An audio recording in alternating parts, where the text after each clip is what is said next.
Chair, you have a live mic. I got to get it over here. Good morning, everybody. Morning, sir. Good morning, Mrs. McDaniel. Yes, I think William's going to behave himself today. I think he's going to do good. is my halo crooked? Yeah. Okay. Gotta make it. And it's Miss Brown, by the way. She quit. Miss Brown? She quit the McDaniel thing. Okay. Well, Miss Brown, we know you're there, and we love you. Thanks for being here. And, you know, we all are in black except for Commissioner Saunders. But he can wear what he wants. He missed the memo. Yeah. When I bought this suit, it was black, but it's faded over there. Florida sun will do. Yeah, I thought that. Commissioner Cole looks great all the way down to his flip-flops.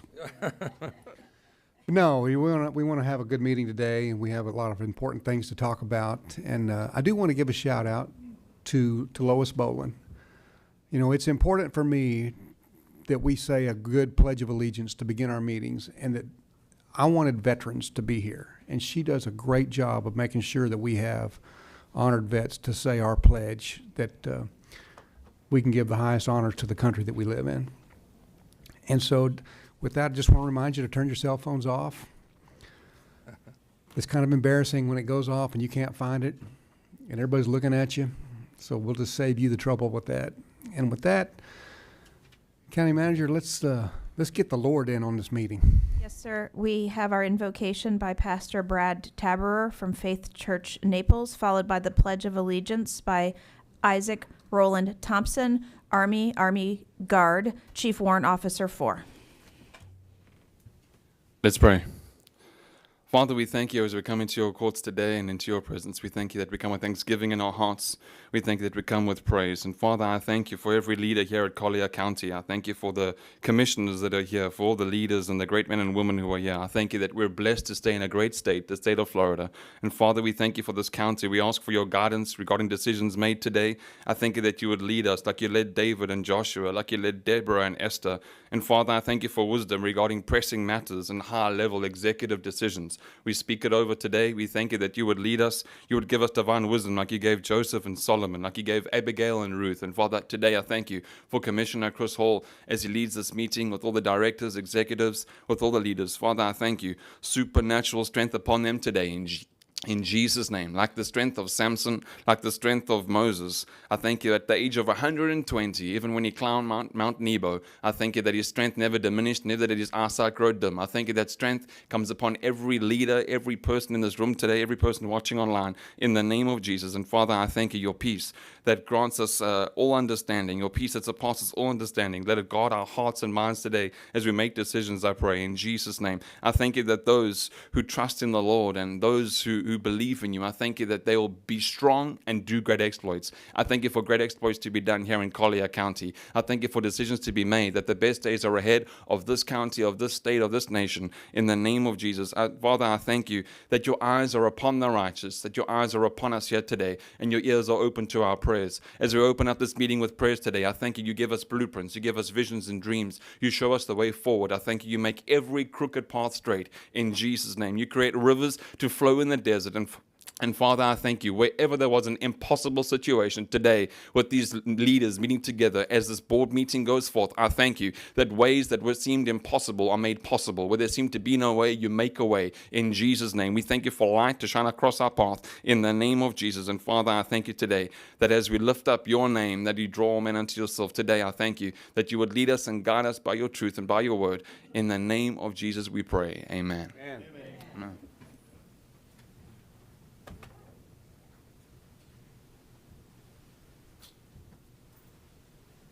That's a pretty pink shirt. I would like everyone to help me, and I'm 91 years old, I can't remember what happened earlier this morning, so if I screw up the Pledge of Allegiance, I'm sorry. I'll do the best I can. We'll help you. And I would like everybody to help me with it. I pledge allegiance to the flag of the United States of America and to the republic for which it stands, one nation, under God, indivisible, with liberty and justice for all. Great job. Thank you, and Flawless. thank you all for inviting me. You're welcome. Thanks for being here. Appreciate it. And I thank my good friend Curtis for bringing me up here, because if he didn't, I wouldn't have made it. There you go. You better get out of the way. What do you say? You see me behind the wheel? You better get out of the way. Good day, everyone. Ooh, Too. thank How you. sweet. He turned around and Just goes, got better. Oh, is that what you said?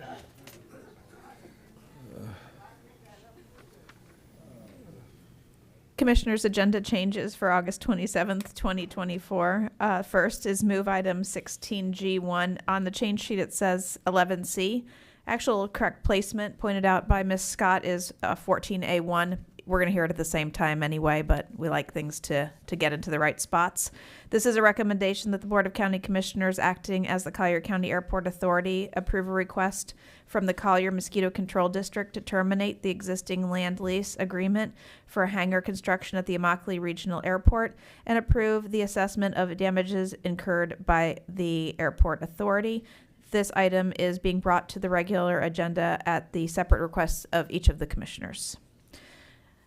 Next item, continue item 16B2 to the September 10th, 2024 BCC meeting. This is a recommendation to approve an agreement for the purchase of an unimproved tract of land required for the Lake Kelly Weir Stormwater Project. The estimated fiscal impact of $222,000. This is being moved to this next agenda at Commissioner Kowal's request.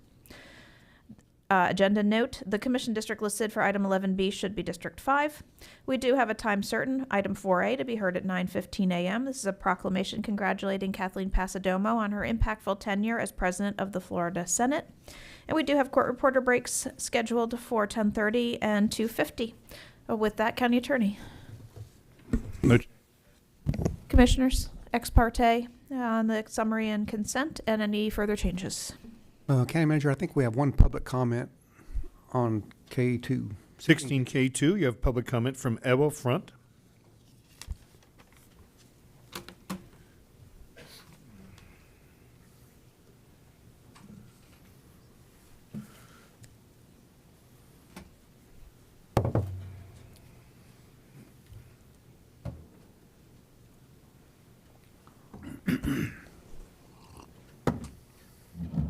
Good morning, Commissioners. I'm wondering if you could please weigh in your opinion, or appointing Mr. Jonathan Forrester, CEO of Children's Museum, to the Domestic Annual Services Board for Humane Society seat as in agreement with Ordinance Number 2004-06 on Animal Services Advisory Board. This appointment is on today's consent agenda as an item 16K2. Mr. Forrester is currently not an employee of Humane Society, but to my understanding at this time associated with Children's Museum. I guess the question is, what was the intention of our commissioners 20 years ago when using the word representative? For example, law enforcement representative, does it mean we include a representative from the sheriff's department, or our sheriff has the right to yield this seat to anyone, even if not involved in law enforcement? If we are going to set the precedent today, would that mean that the makeup of the DAS advisory board is meaningless, that the commission 20 years ago, instead of offering all seats as at large, delegated the power to private organizations to further dilute taxpayers' power in taxpayer-supported service department? We will have to decide today. My understanding is that for 20 years, the interpretation of the composition of the DAS board was very straightforward.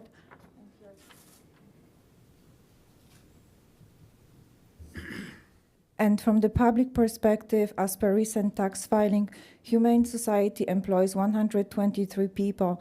Out of so many individuals, there is no will to serve and support on the DAS board. I am not an attorney, so would really appreciate your feedback, because you are dealing with these situations very often.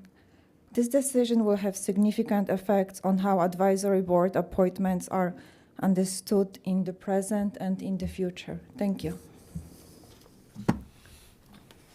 Mr. Kowal, ex parte.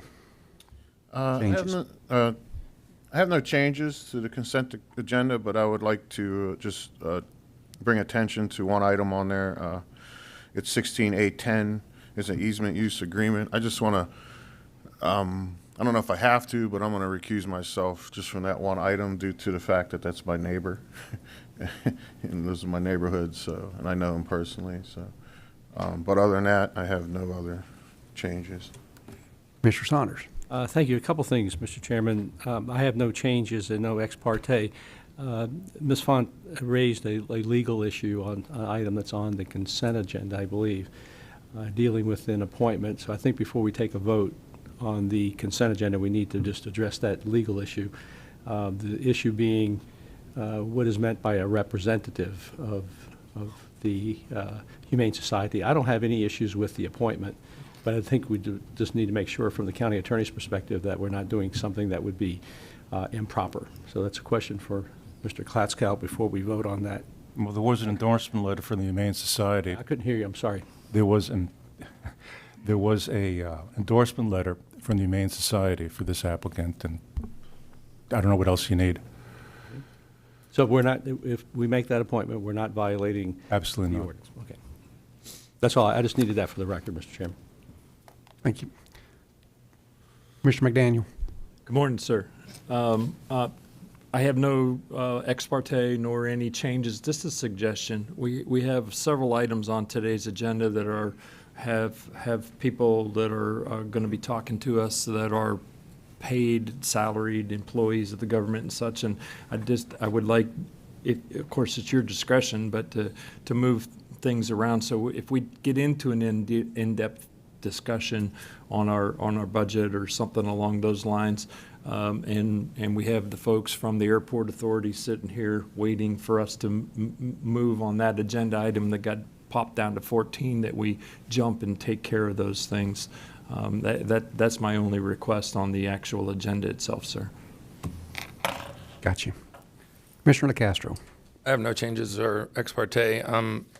Not to belabor the point, but on 16K2, where the young lady just spoke, I asked the exact question, and not to put the county manager on the spot, but when we met yesterday, I asked that question because a couple citizens had sent me some email, and I wanted a little more depth, and I was satisfied with her answer. So I don't know if you want to give us a short version just for the record to sort of wrap this up. It's your call, but I appreciated the depth of your answer, and it satisfied my concern. So he is, Mr. Forrester is coming as a recommendation from the Humane Society. So obviously they wouldn't be recommending somebody that they didn't want. They do have a specific seat designated for them. He is a former employee of the Humane Society, so he is familiar with their mission.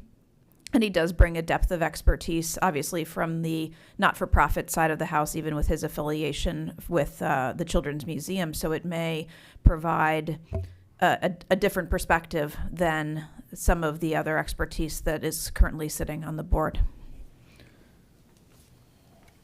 Great. Okay. Thank you, sir. I have no changes, no ex parte. And if with that, can I get a motion to approve the consent agenda? So moved. Second. Moved and seconded. All in favor say aye. Aye. All opposed? So moved. Commissioners, I believe we can take our 9:15 time certain 2 minutes early. That is item 4A. This is a proclamation congratulating Kathleen Pasadomo on her impactful tenure as president of the Florida Senate. Congratulations. Speech. Mr. Summers. Speech. Yeah, before we go too far with this, I do want to read the proclamation because it's unusual for someone to accomplish some of the things that Senator Pasadomo has accomplished. And I have a second award for her, a much more significant one for her subsequent to that. So let me just quickly read the proclamation. Whereas, in recognition of Collier County resident Kathleen Pasadomo's tenure as Florida Senate President, this honorable body would like to recognize her accomplishments and thank her for championing issues important to all Florida residents.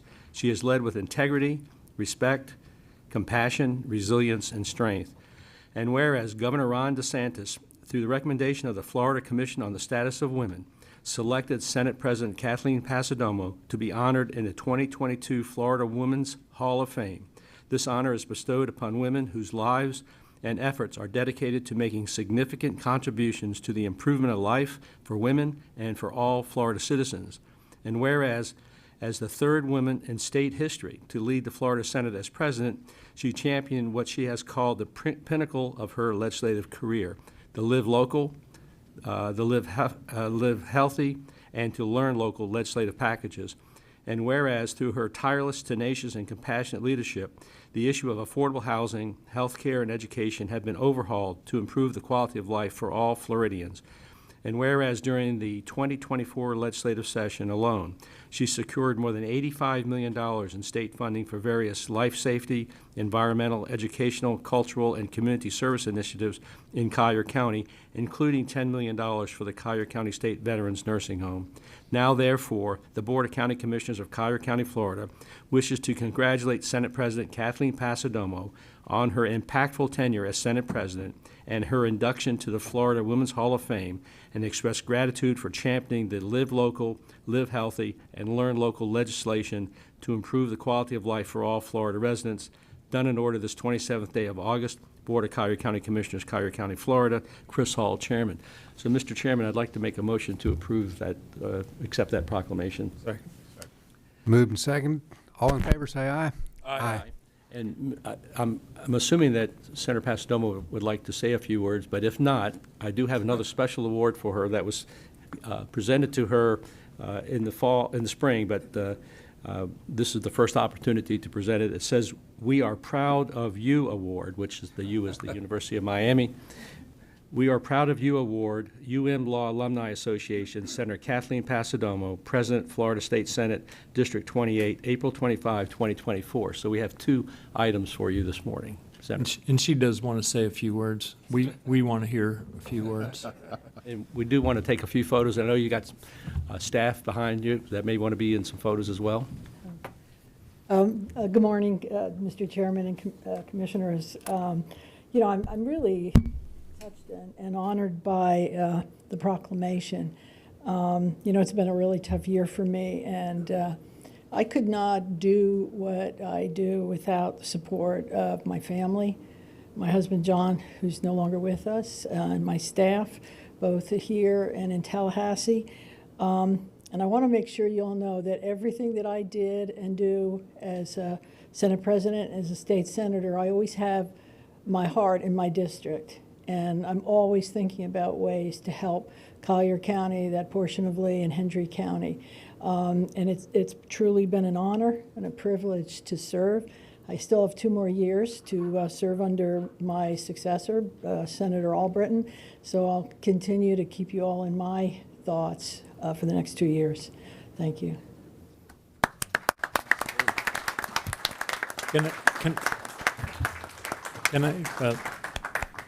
I have a few words to say after we do our pictures. You got your hands full now. Gotcha. About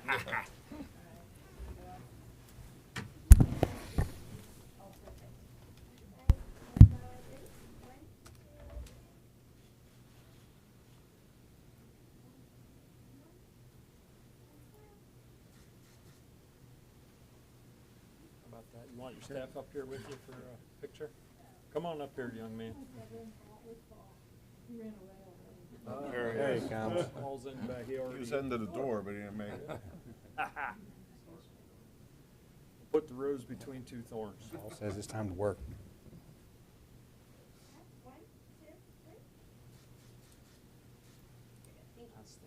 All right.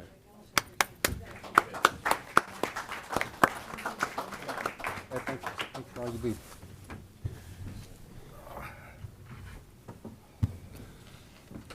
Commissioner McDaniel. Yes, thank you, Mr. Chair. And I just want to echo the words of the proclamation. I mean, Kathleen, you and John have been friends of mine for as long as I can remember. Your advice to me once I became an elected official was immeasurable. Immeasurable. I've watched how you do what you do. I've watched how you legislate. During the COVID adventure was a very, very tenuous time, and she literally talked me off the ledge 2 or 3 different times while I was going nuts with the barrage of media that was coming at us. people get all caught up on implicit agreement, whether or not you're a good legislator because I don't agree with one of your votes along the way. And that's it's something that I'd like to ultimately see an adjustment.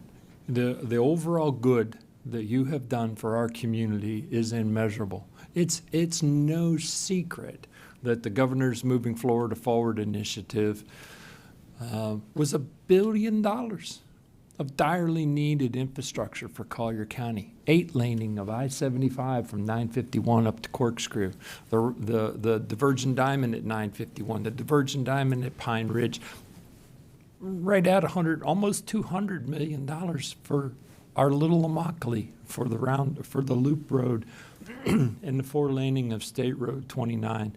So, big thank you. I can't say enough just how much, how immeasurable your guidance has been for me on a personal level, and for all of the residents of Collier County. Thank you. And I would like to end with a big thank you. We all passed a resolution here about a month ago to say no to Amendment 4. And your efforts to get the language changed and to make them disclose what the real truth behind that amendment is, I applaud you for that. Thank you. All right. Commissioners, that brings us back to item 3, awards and recognitions. Item 3A2 are 25-year attendees, and we have one. That is 25 years Moro Altamirano from Wastewater. Congratulations.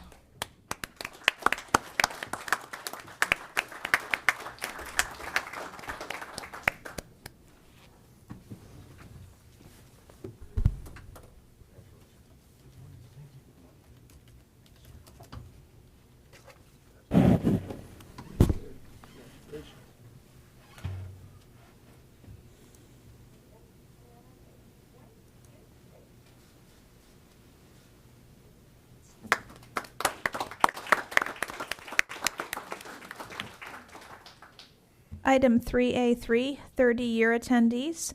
Mr. John Plummer, Emergency Medical Services. Congratulations.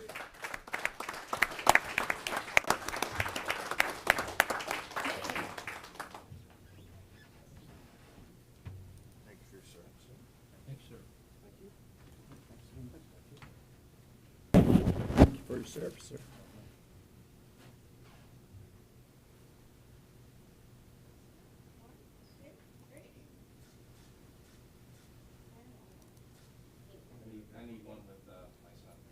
Oh, there we go. How about that? That's all that, a bowl of cherry.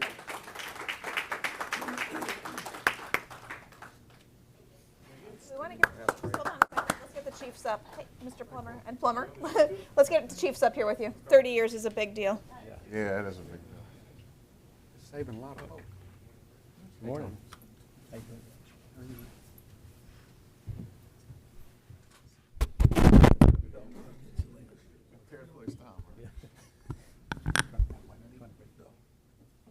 Nope. Over there. Oh, you want to get in this? We can Photoshop it Don't later. put that, Cartoon. do not put that on the record.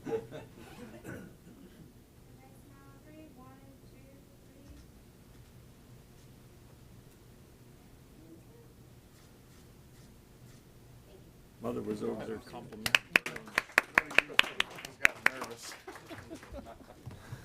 I just got a text from your mom. She said, wake my son up, tell him that, the meeting's still going on. Oh, Somebody moved my I've chair. had that happen. If I Commissioners, fall- our 35-year attendee was unable to attend, so we'll get him rescheduled for another board meeting.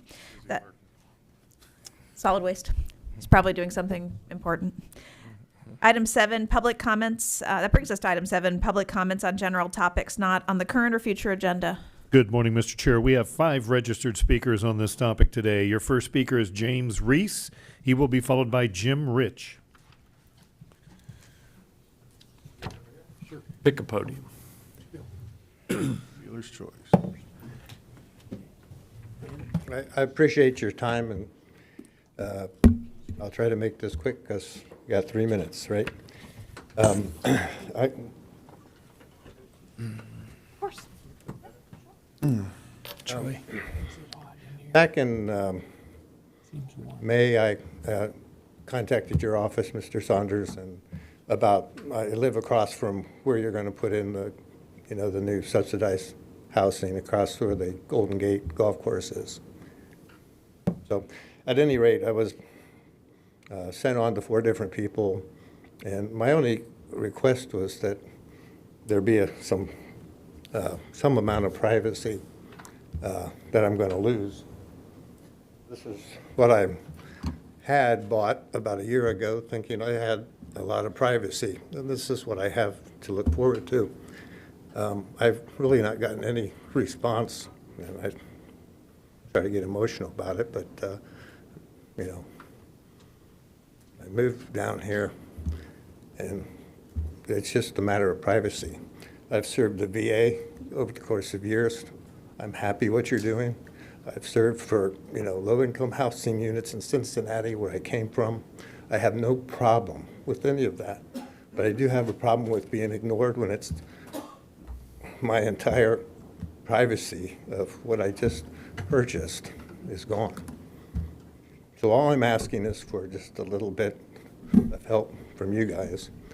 My comments in my email, and I'll end it at that. You got all these trees that line that boulevard that you're going to destroy, shred up, and probably send to some landfill. Repurpose them, put it in my lot between the road and the 70 feet you have between that and the canal. I'm just asking that I leave here with some actionable item that we can move forward with. And I appreciate your time. If you would get a hold of my office, I'm not sure what type of buffering there's going to be, and there's a lot of work that's going to be done in that area with the widening of 951. And so we'll have a conversation about what those buildings are going to look like and how that's going to affect your property. But you'll have to get a hold of me. I did, but I will try again. Your next speaker is Jim Rich. He will be followed by Danielle Cassette. Good afternoon, Commissioners.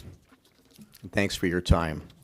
As you are aware, although our organization, For the Love of Cats, offers several programs to the public, our primary mission has always focused on TNR, trap, neuter, and return, trying to cut down on the number of unsterilized cats in our county. There is a large and nationally respected animal welfare organization in California called Maddie's Fund. Their focus is animal behavior, community outreach, community law enforcement and laws, live outcomes, organizational management, veterinary and behavior management, and grants.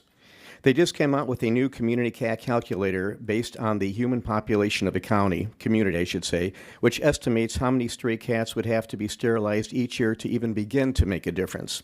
That number for our county is approximately 900.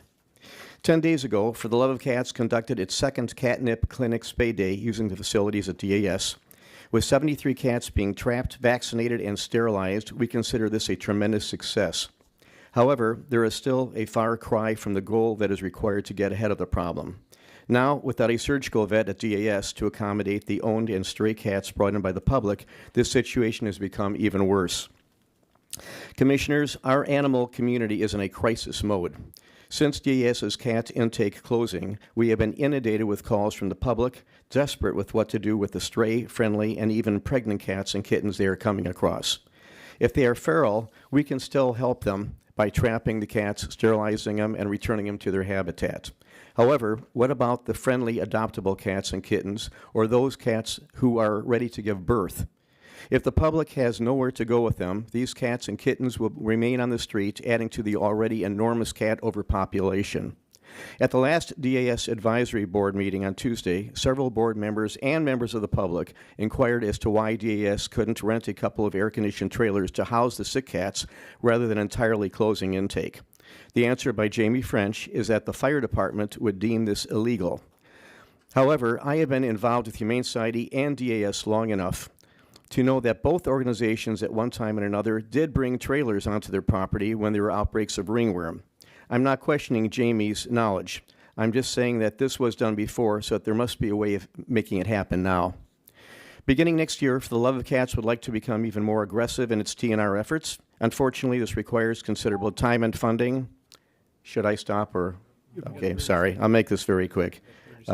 Funding. Basically, it runs us about $7,800 per every time we do a surgery. Currently, DAS is overwhelmed with cats and kittens whose overcrowding has led to the highly contagious panleukemia or distemper virus. By financially supporting the efforts of nonprofit organizations such as SNP Collier, For the Love of Cats, Camp Many Paws, and Paradise Gardens, we have the ability to hire vets independently and do large-scale trapping and sterilization. This would also reduce the number of cats and kittens coming into DAS, would certainly help the county. So I know you're working on something, and we appreciate everything you're trying to do to help us financially with this. We do have a small film, which I'm not going to show because I ran out of time. Thank you. Thank you very much. Your next speaker is Danielle Cassette. She'll be followed by Eva Front. Well, the speaker's coming up, Mr. Chairman. Just want to make just a quick comment because it may help some of the speakers here. When we get into our budget issue, I've handed out some material for you dealing with pet overpopulation that was presented to me. And we have a fund in our budget for spay and neutering cats and dogs. What I'm going to ask the board to do is to give our staff real total discretion on how to spend those dollars. Right now, they can only be spent on spay and neutering in our DAS facility. And so I'm going to ask the board to build into the budget flexibility so staff can do a voucher program where people can get a ticket to take to a vet or to another organization for spay and neutering, mobile spay and neutering, just giving staff real flexibility so we can get our arms around this problem. And that'll be coming up later this morning, Mr. Chairman. But I wanted the speakers to understand that that's going to be an issue that's going to be raised. Your next speaker is Danielle Cassette. She'll be followed by Eva Front. Hello, good morning. I'm Danielle Cassette. I'm the creative content specialist with For the Love of Cats. So we just wanted to show you our video from our most recent catnip spay, neuter, and clinic day, just showing how much hard work that we are putting in for helping the cat overpopulation problem. Thank you.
Yeah.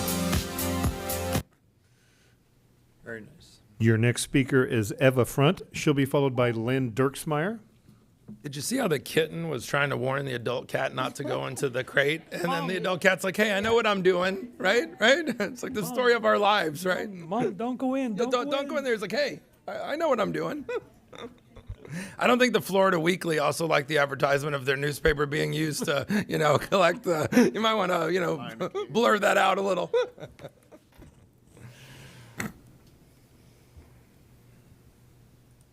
Good morning again. Commissioners, I'm asking for your feedback today in considering introducing emergency contracts with local veterinarians, as well as permanent contracts, given our shelter does not have a surgical veterinarian on staff, sadly again.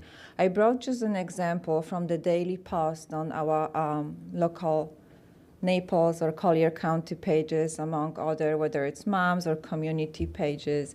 You see it's just an overwhelming amount of animals living outside that are just breeding senselessly. We have a disease outbreak at our shelter, and I'm not an expert in veterinary field, so to bring you the most reliable information, I have reached out and consulted with Dr. Cynthia Crawford. She is a professor. She holds professorship chair in shelter medicine at the College of Veterinary Medicine, University of Florida. Dr. Crawford was consulted in a recent decision about suspending the cat intake and is familiar with Collier County shelter operation by helping with our shelter assessment last year. Currently, DAS is closed for cat intake without providing an alternative service to our community due to feline parvovirus.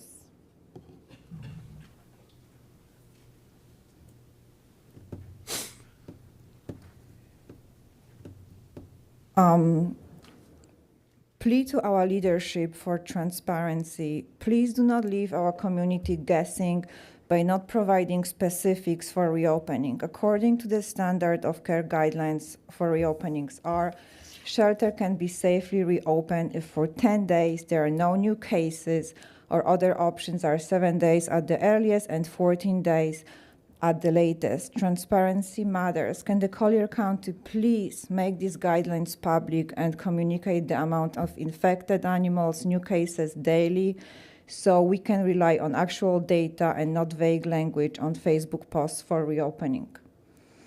The tsunami of kittens during the summer months contributes to the shelter being beyond capacity for care and subsequent disease outbreaks such as panleukopenia. Leaving community without plan B for rescue if injured and pregnant cats at this moment leads to the vicious cycle and contributes to the emergency that we are having at hand. Closing the shelter for cat intake creates the self-perpetuating cycle. More cats left outside will breed, leading to overcrowding and an increased risk of disease outbreak.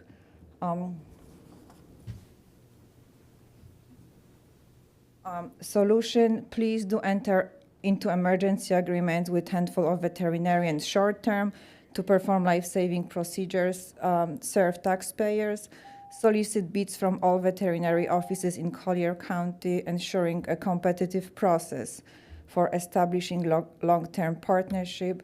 I was able to go into a couple veterinarians and ask for special rates because, the situation at DAS, and it wasn't difficult. All right. Thank you, Thank you. Your final registered speaker for item 7 is Lynn Dirksmeyer.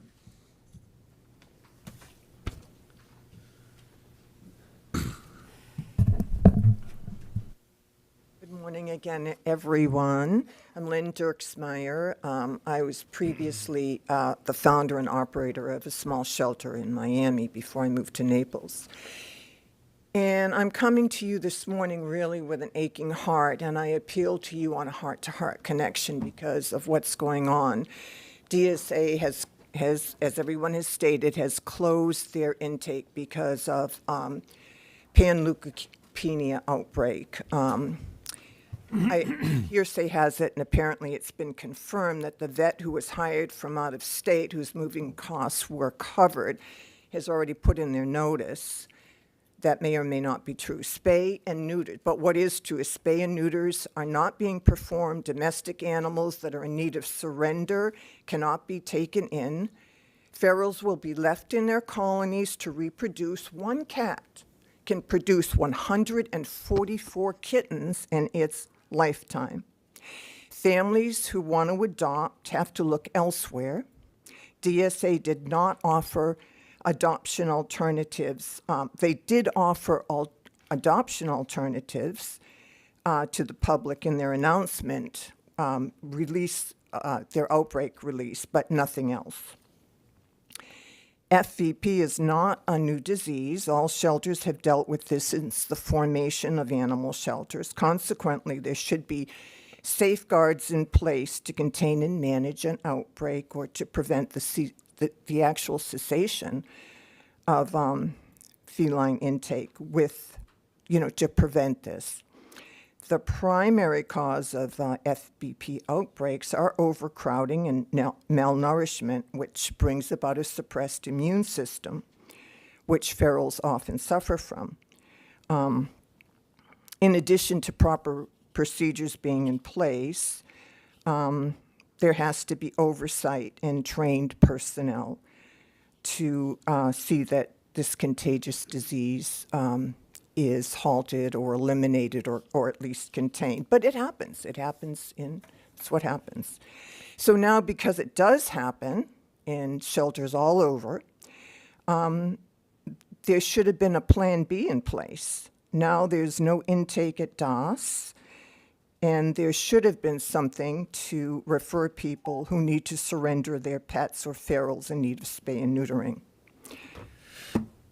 So I'm also for a TNR program. I thank you very much, Representative Saunders or Commissioner Saunders, for saying that we can do TNR elsewhere. On Saturday, I went to PetSmart and I got a voucher from Volunteer Animal Services so I could get free spay and neuters.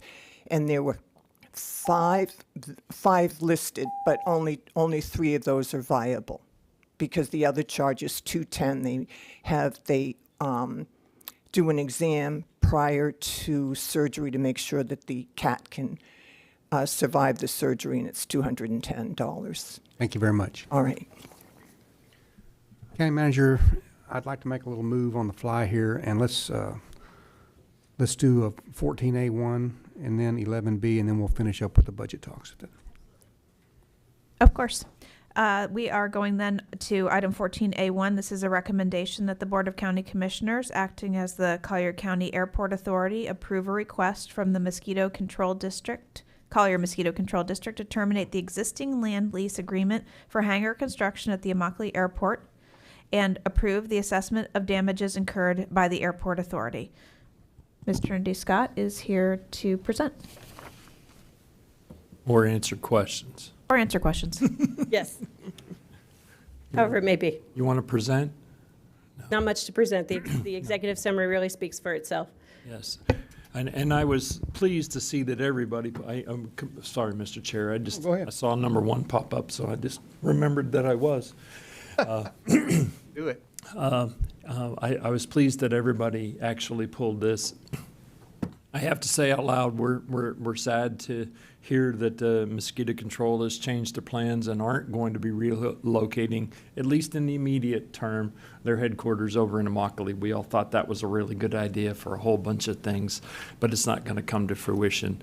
So I'd like to make a motion for approval of the cancellation of the lease and a waiver of the liquidated damages. It makes no sense to me to take pot from one taxpayer money, same taxpayer, to another taxpayer's money. So I'd like to waive the, whatever it is, that $18,000 or so that's theoretically accumulated rent that we wouldn't have gotten. So that's my motion, sir. I'll second it. Commissioner Castro? I just wanted to peel back the onion a little bit before we act like we're rubber stamping a $14,000 and change excusal. I understand it's county to county, but it is a little two different colors of money. When I talk with the staff, there's certainly some discussion to have. I also like to be consistent in my vote, so when we have citizens sitting here that incur a penalty, and we've changed our policy to not just go from, $100,000 penalty to zero. I realize this one is 14. I'm not sitting here falling on my sword over waiving it, but I pulled it because I wanted to have discussion on it before we just say, okay, the contract is more expensive, they want to terminate the lease and also be excused of any penalty. Because as I said, the staff in my office actually made some good points that you could support to not excuse the amount or lessen the amount and find somewhere sort of in the middle. So we're being consistent not only with citizens but with our own county staff. I asked if there were things that mosquito control could have done that might have minimized the penalty, might have tightened the timeline a little bit. Maybe they wouldn't be sitting on a $14,000 penalty. And I heard things that definitely had merit. So, I don't know if anybody else has any other questions, or if Ms. Scott, you can chime in. I'm not looking for you to necessarily steer the vote, but it's easy for us to just say, oh, it's the county, so let them off. It's taxpayer money, but it is different pots. And so, I don't want to just. I wanted to have discussion on the penalty. The termination of lease is obvious, but give us a little deeper dive, similar to what we talked about in my office, as to why that necessarily just an automatic excusal of the 14, might not hold 100% water, possibly. If I may, the mosquito control, they did meet the timeframes noted in their lease with the exception of commencing construction. They did go out to bid. Their bids came in higher, and then they kind of took a step back to evaluate those bids. I mean, we've all been kind of experiencing that. From a staff perspective, we don't waive fees. That's not part of our authority. We would bring that to the board, and that's certainly the board's pleasure. What we have put into place with the new lease policy is we shouldn't get into this situation again, because our new lease policy requires that someone would start paying within 90 days. So we wouldn't have this long time frame. Certainly in the last few years, we have been coordinating with the Florida Department of Transportation for access to mosquito control for the Loop Road that we just talked about with Senator Pasadomo. We're very appreciative of that new project. So these were damages that were calculated based on if the rent would have started based on the construction commencement date. Were there things that they could have done in retrospect that would have lessened this fine, or would have sped up things that would have prevented them from being in arrears, 14,000 plus, looking back on it, that they were, possibly aware of, and maybe moving a little slower, or other things they could have done that could have prevented them from having this bill to pay? Well, as I said, they met all of the marks within the lease agreement as far as their getting their plans to us in a timely fashion, and that includes an FAA review, Federal Aviation Administration review. So they did the best that they could, and like I said, with the bid situation, they took that step back and evaluated that bid, which is what we would have done as well. So, Commissioner McDaniel. Let me help you. There's hardly. Need help, but go ahead. Are you going to vote for it? Then I don't have to give my spew. No, go ahead. If you want to hear, there's hardly anybody that knows more about what's going on at the Immokalee Airport than myself. I would hope so. Yes. And there's a whole bunch of important factors here. We have redone the lease terms, the circumstances. We have a new airport director now that actually has his finger on the button as to what's in fact going on out there. The original lease that we entered into with the airport authority was at 11 cents a square foot. Our new square footage now is up to 22 cents a square foot. We've instituted the timeframes with regard to the rental commencement so that we're not having people tie up pieces of property that we own that we can collect revenue from without paying us. We're landowners, and we deserve the rent that's in fact paid. So the rationale there, I appreciate your questions, and I certainly don't mean any disrespect to those questions. It's just there's a whole bunch of things that are going on behind this, and my motion was, again, we're all the same taxpayers that are out there, and moving money from one pot to another to compensate for something that just circumstantially transpired didn't wash with me, and that was the premise of my motion. Mr. Saunders. the way I see this, it's $14,000 more for mosquito control to go out and kill more mosquitoes. So I'll support the motion. Okay. Well, my goal was met. I didn't want this to be on the consent agenda, and it sounded like none of us did. I don't think we all pulled it just to vote for it in 10 seconds. But also, too, I want to make sure that we send the message to the public that if Mr. and Mrs. Jones comes up here to the podium and they owe us $14,000 and we grill them for 15 minutes and then we lower it to 8, and I realize every circumstance is different, but that we talk just as much about things that are within the county, and if there's a special circumstance for a county agency or a citizen, that we take those into consideration. And that, that's why I didn't want it to look like it was just buried on the consent agenda with an automatic approval. I didn't have a strong sense that I was here to fight it, but I wanted to have what just happened now, which was the discussion. And I hope they take Commissioner Saunders' advice and we kill $14,000 worth more of mosquitoes. So I don't know if mosquito control, is that Patrick back there? Yeah. Okay, so 14,000 kills a lot of mosquitoes, but certainly understand the extenuating and unique circumstance. And, I think the motion's already been made and seconded, but I appreciate the discussion, so we didn't just sort of pass over this one. Great. We have a motion and a second. All in favor say aye. Aye. All opposed? Done deal. Commissioners, item 11B is a recommendation to consider and provide direction relative to Barron Collier Company's property exchange proposal for 439 acres plus minus at county-owned Camp Keys. Mr. Ed Finn is here to present. Thank you, Ms. Patterson. Thank you, Mr. Chairman. In June, we received a letter from Barron Collier Companies desirous of achieving a land exchange. This little photo on this page shows the combined Camp Keys property, which is the property to the left-hand side, and then the Barron Collier Company's property is to the right. And if I may, I'll just quickly go through this. Simply want the board to consider, I'm sorry. No, I was asking Nick to come sit next to Amy. Take his old seat. Simply, this is our objective today, is to get some direction from the board on how they want to proceed. And if I may, just a location map. Towards the top, we have the proposed Silver Strand swap parcel. In the middle, just for reference, is Ave Maria identified, and then the Camp Keys parcel is towards the bottom of this photo. Letters of intent. Barron Collier Companies provided a letter of intent to do a land swap with the Silver Strand 3 Grove for approximately 439 acres of Camp Keys. Over the years, we have received, and we have been working with the Fair Board and the Swamp Buggy recently. They both provided letters of intent to acquire property at Camp Keys, and both of them are essentially at 100 acres of developable property. Just a little background on the purchase. It was purchased in March of 21, about $13,000 an acre. At the time, it was noted that the property would provide for the relocation of the fairgrounds, swamp buggy facility, potentially opportunities for parks, public safety, hurricane debris management, horticultural processing, and potentially workforce housing. We have been working on some programming efforts there. We've looked at some additional uses, including a public safety, sheriff's office, training center, domestic animal services facility, and commercial and potentially industrial uses. This is another shot of the Camp Keys property itself.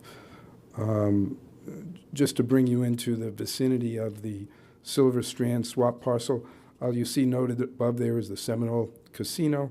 The road kind of going down the middle. I'm sorry, these properties to the north is Stockade Road, and the county owns in excess of 100 acres there that's used presently.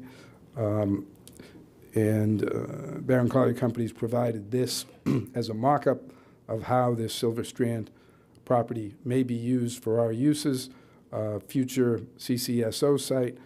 In the middle is a sense of the swamp buggy and fairground site, and towards the bottom is low-intensity, low-impact uses.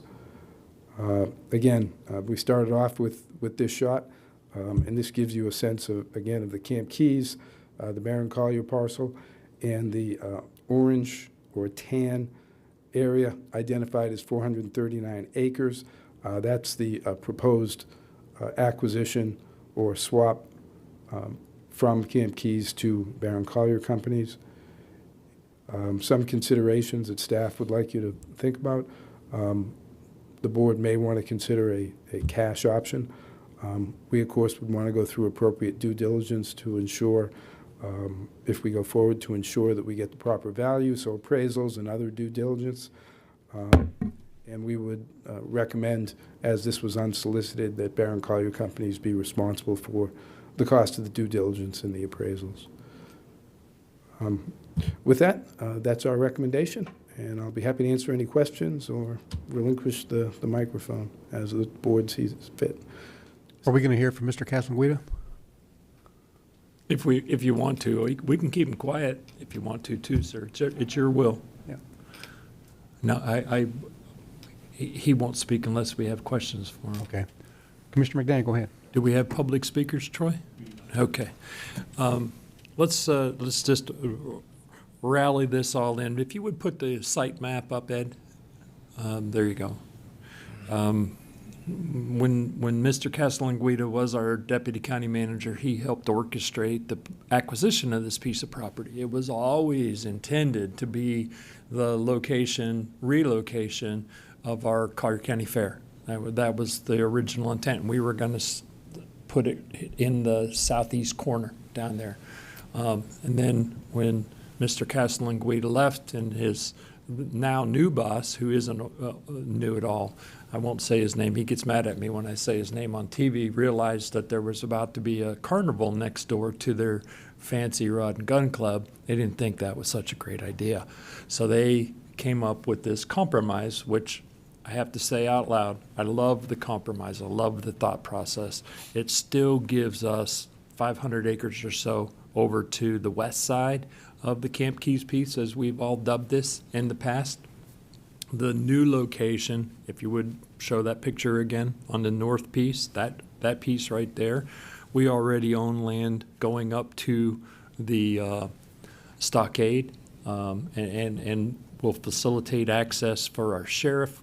We all know we've talked about relocating the public gun range that the sheriff operates off of Camp Keys Road.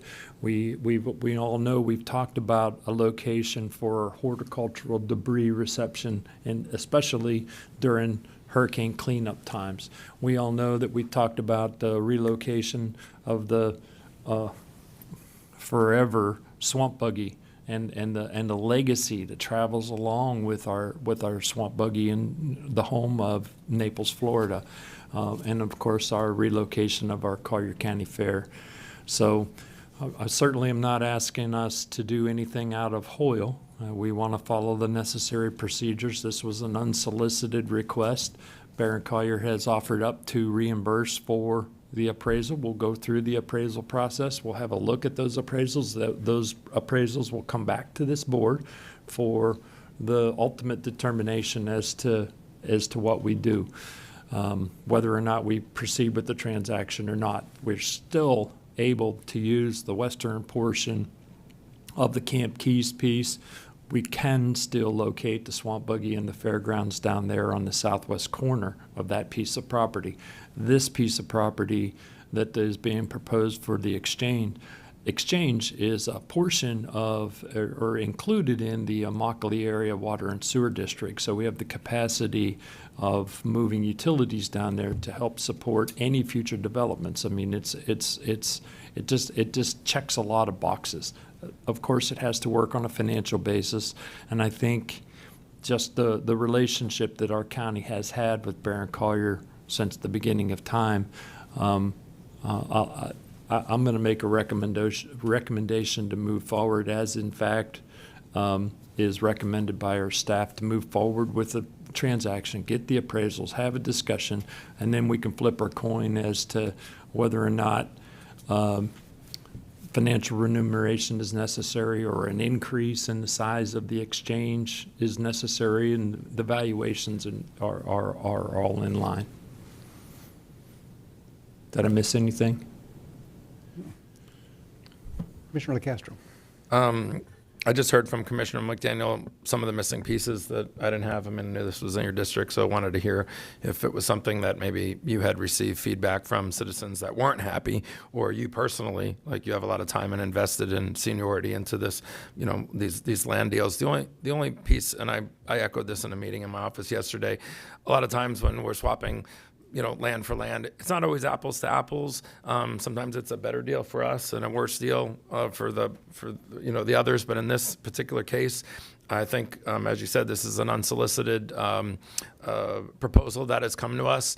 As you bring forward the deal, as you start to peel back the details, and I said this in the office, I just want to make sure that, or I'd be very impressed if the Collier family picked up the expenses along the way that make this deal possible, and that we don't pass it on to the taxpayer. In the end, I think this is 51% good for the Collier family and 51% good for us. You know, if you can, like, it's not a horrible thing, but maybe it's 51 for them and 49 for us.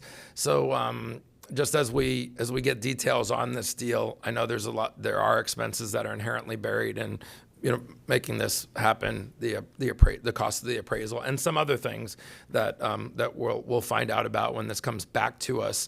And I would just say to Mr. Casaguida, be as generous as possible, because we're here supporting the taxpayer. And if we're getting something great out of this, awesome. But it would be very favorable if it was a fair exchange of on the financial side, especially, you know, for the county and for the taxpayers. And then I would have no issue with it unless there was some unforeseen detail that came forward.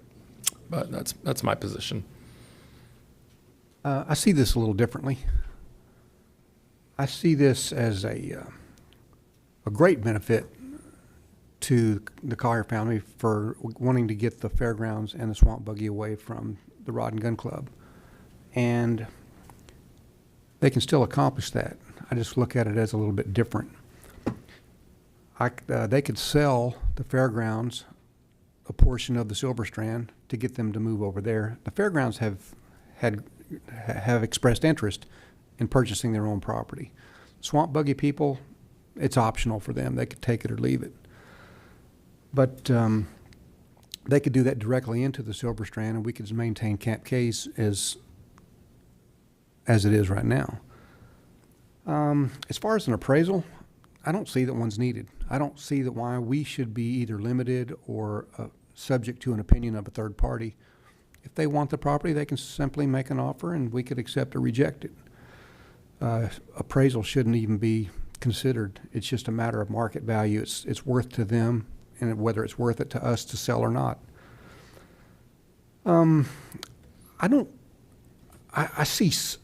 I can see some benefit to what you said about benefit to the swap for the county, but I see mainly the benefit for the other party. It's really beneficial for them to get their neighbors quiet, and whether that's a good thing or a bad thing, I don't think it's good or bad. It's just a matter of what would be more beneficial to them. They could sell outright to the fairgrounds and the swamp buggy people, and they could purchase outright from us what they need to expand. So whether it needs to be a swap with an appraisal and all that, I don't necessarily see it that way. Commissioner Cowell. Thank you, Chairman. Well, I'm really going to go outside the box on what I'm going to say here. So, you know, this is unsolicited. They came to us. Evidently, you know, they feel a need to, you know, come to us and for their benefit in some way for their new project. But if I'm going to do any land swaps or anything like that, I want to make sure it's something that we're not just moving fairgrounds or things like that. I mean, if the Collier family's serious and if we want to sit down and really negotiate some land swaps, if they can look at possibly some properties that, because, you know, they, at one point with the park, Paradise Sports Park, we took 300 acres away from our landfill to build that park. And that's 300 acres we're not going to have in the future for landfill and our waste management. And we're running out of space in this county to expand that piece of property. And our children, our grandchildren in the future are going to have to be leasing property in another county just to take our garbage. And if you want to start adding up price tags. That's going to be a big price tag we're going to leave on our children if we don't start getting ahead of this because of the property that we diminished away from the ability for the landfill to expand over there. So I'm trying to think, if it's unsolicited, let's all sit down and really think of something that can work for everybody.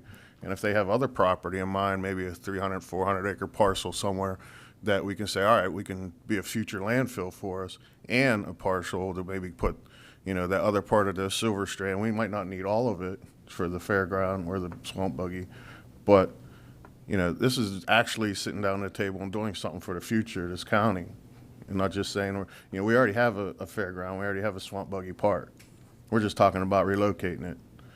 But if we really want to be serious and do something, I think it's a legacy thing that will really live along and save us money over a long period of time. That might be an angle to go at, and sit down with the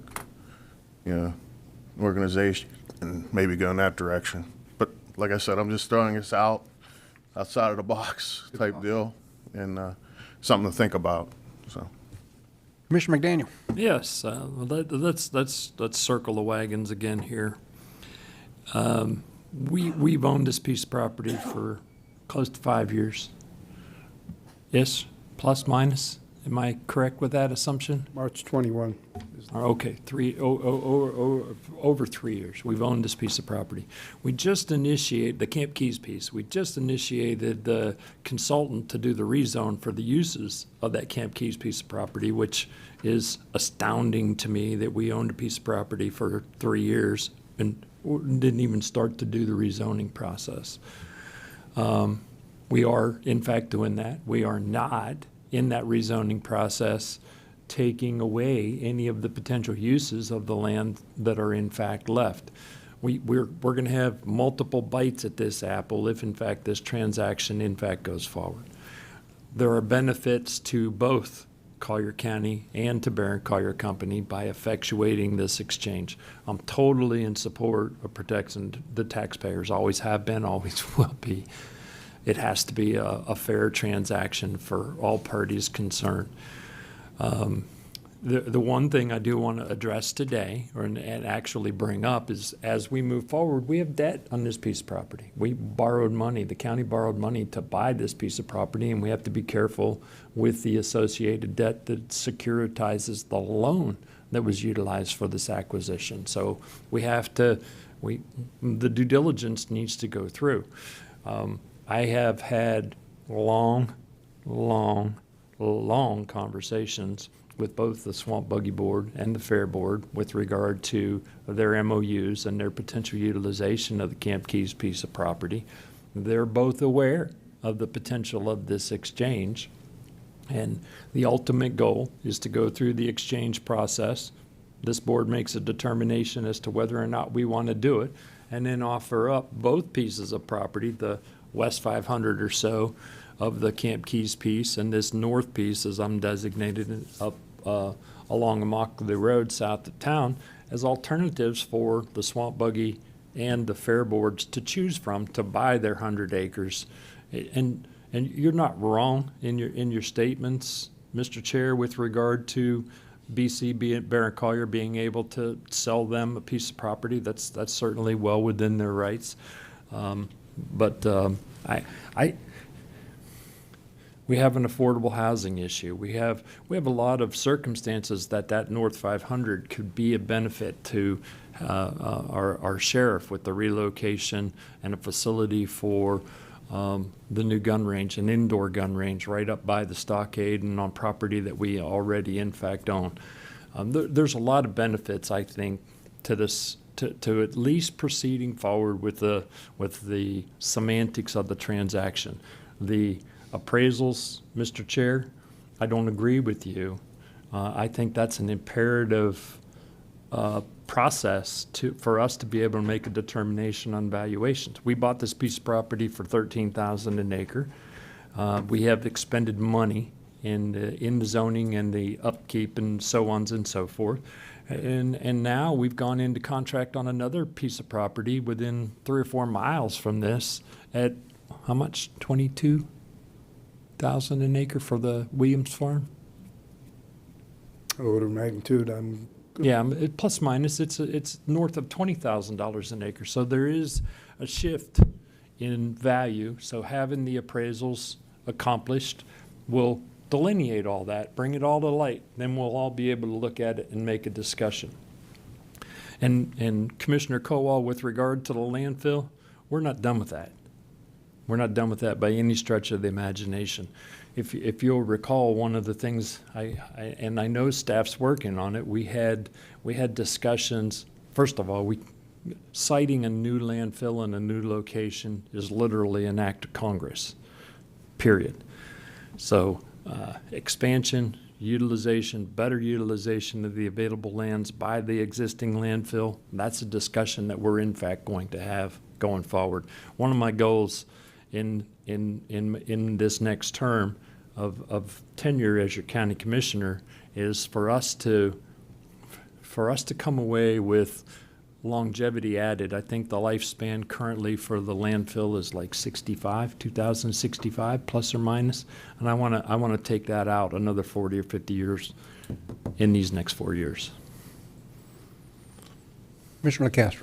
I think we're getting close to a vote, but I just wanted to read what we're voting on. Recommendation to consider and provide direction relative to Barron Collier companies. So my direction, I'm not a real estate agent, but I often hear this term from people who are, bring me an offer I can't refuse, or like they said in The Godfather, right? So I would just say to Mr. Casaguida, but also to you, Mr. Finn, is bring us an offer we should refuse when you start peeling back the onion, or bring us something that makes the most sense for the county and the taxpayer. And I do see this as more of a benefit. I think everybody would, like the chairman said, to the Collier family. That's why they came to us. I mean, it's not a secret, but there's also some benefit, to the county. So bring us something, that makes sense. And that's all we're voting on today, to have you move forward and come back with a lot more detail. And I would hope that detail would be so overwhelming that in a positive way for both sides, but certainly for us, for the taxpayer, that the discussion would be, I don't want to say minimal, but would be, obvious. And so, having said that, I don't know, did somebody make a motion? I made a motion to move forward as recommended. Okay. I'll second it, unless there's somebody else lit up. I'm sorry. Commissioner Saunders. Just real quickly, I think whenever we're buying, selling, or exchanging property, we need to have appraisals to make sure that we're doing the right thing in terms of values. And I think, Mr. Castellanguida, you've heard the discussion. It sounds like you need to kind of sharpen your pencil a little bit, along with staff, to come back with some proposal that we can see the real benefit. I don't have any problem with what's being proposed at all, but I'm just suggesting that there is some bit of resistance, so you may want to sharpen your pencil a little bit and come back with a proposal that, as Commissioner LaCastro said, it'd be impossible for us to say no to. And I'll just follow up before we vote, before I call for it. As far as the appraisal, I made the comment, I don't feel like we should be limited or subject to a third party. We know what we paid for the property. That's nobody else's business. So if we want to exchange it, or if we want to sell it, whenever the offer comes in, then we can determine whether that's going to be worth it or not. If we wanted to buy an appraisal then, we could. But if the appraisal came back at $20,000 an acre, and it was valuable enough to the other party where they were willing to pay $24,000 an acre, then why should we be limited to the appraisal? That was my point. The debt on the property is another consideration, and to be fair to the taxpayers. I guess my hesitation in the whole deal to move forward is I don't want to set the train a-rolling. I don't want it to appear like this is a good deal and we're going to do this and we're moving forward and at all. So with that, we've got a motion and a second to approve it as it's written. All in favor say aye. Aye. All opposed? Aye. Very nice. Thank you. And there we go. Commissioners, we could take item 15B1, which is staff report on the Headworks project, and then take our 10:30 court reporter break and then start the budget. item, if that makes sense. Great. Okay. All right, very good. Item 15B1 is a staff project update. This was continued from the July 23rd, 2024 BCC meeting. It's a recommendation to accept a project update to NCWRF pretreatment facility project number 70149, currently under construction with Pool and Kent Company of Florida under agreement number 23-8116. 15-1.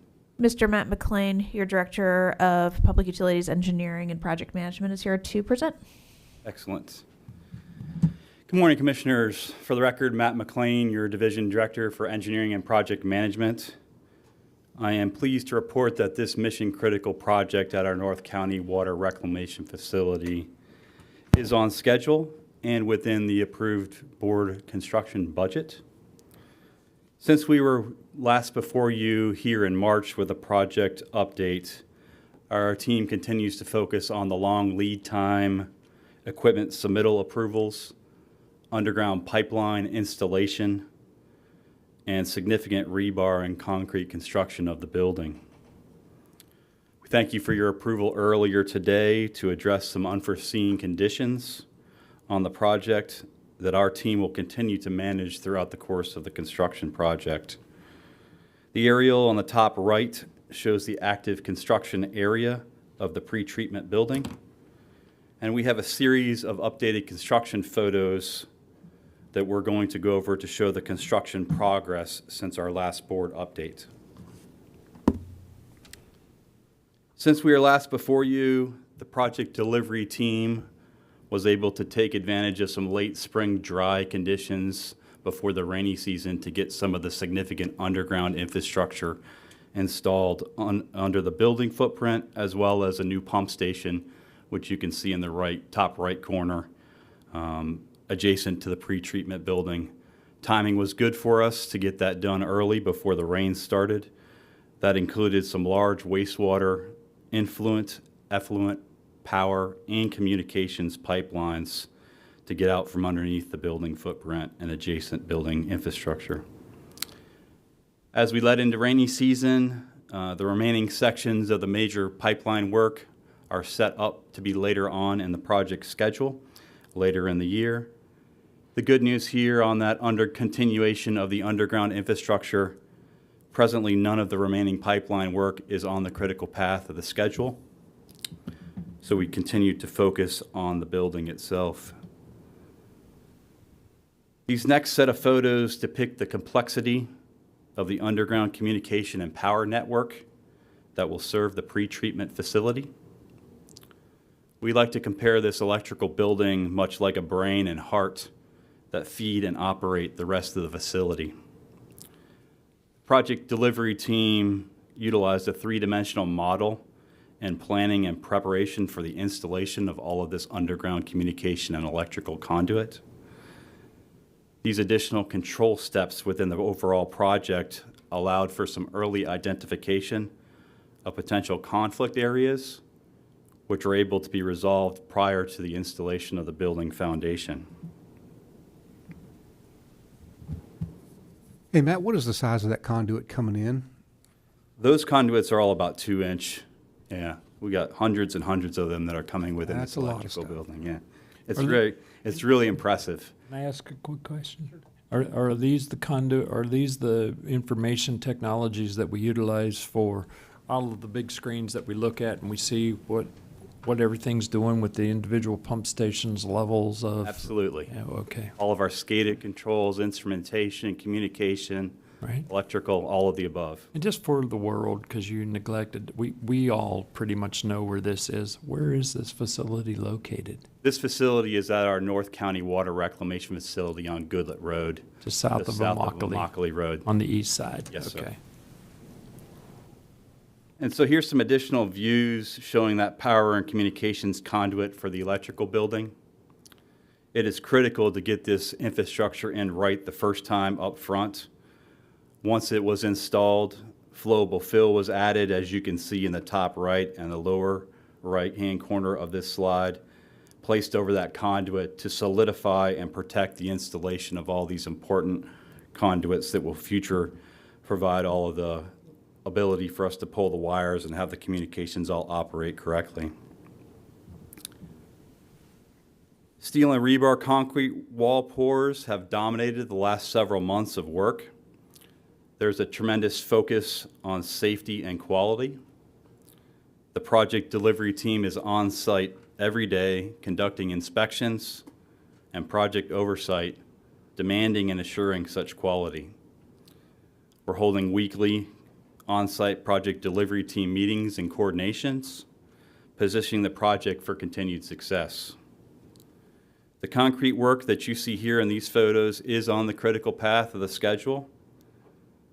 Pursuant to the schedule, it's projected that the building topping off will be at the end of this calendar year.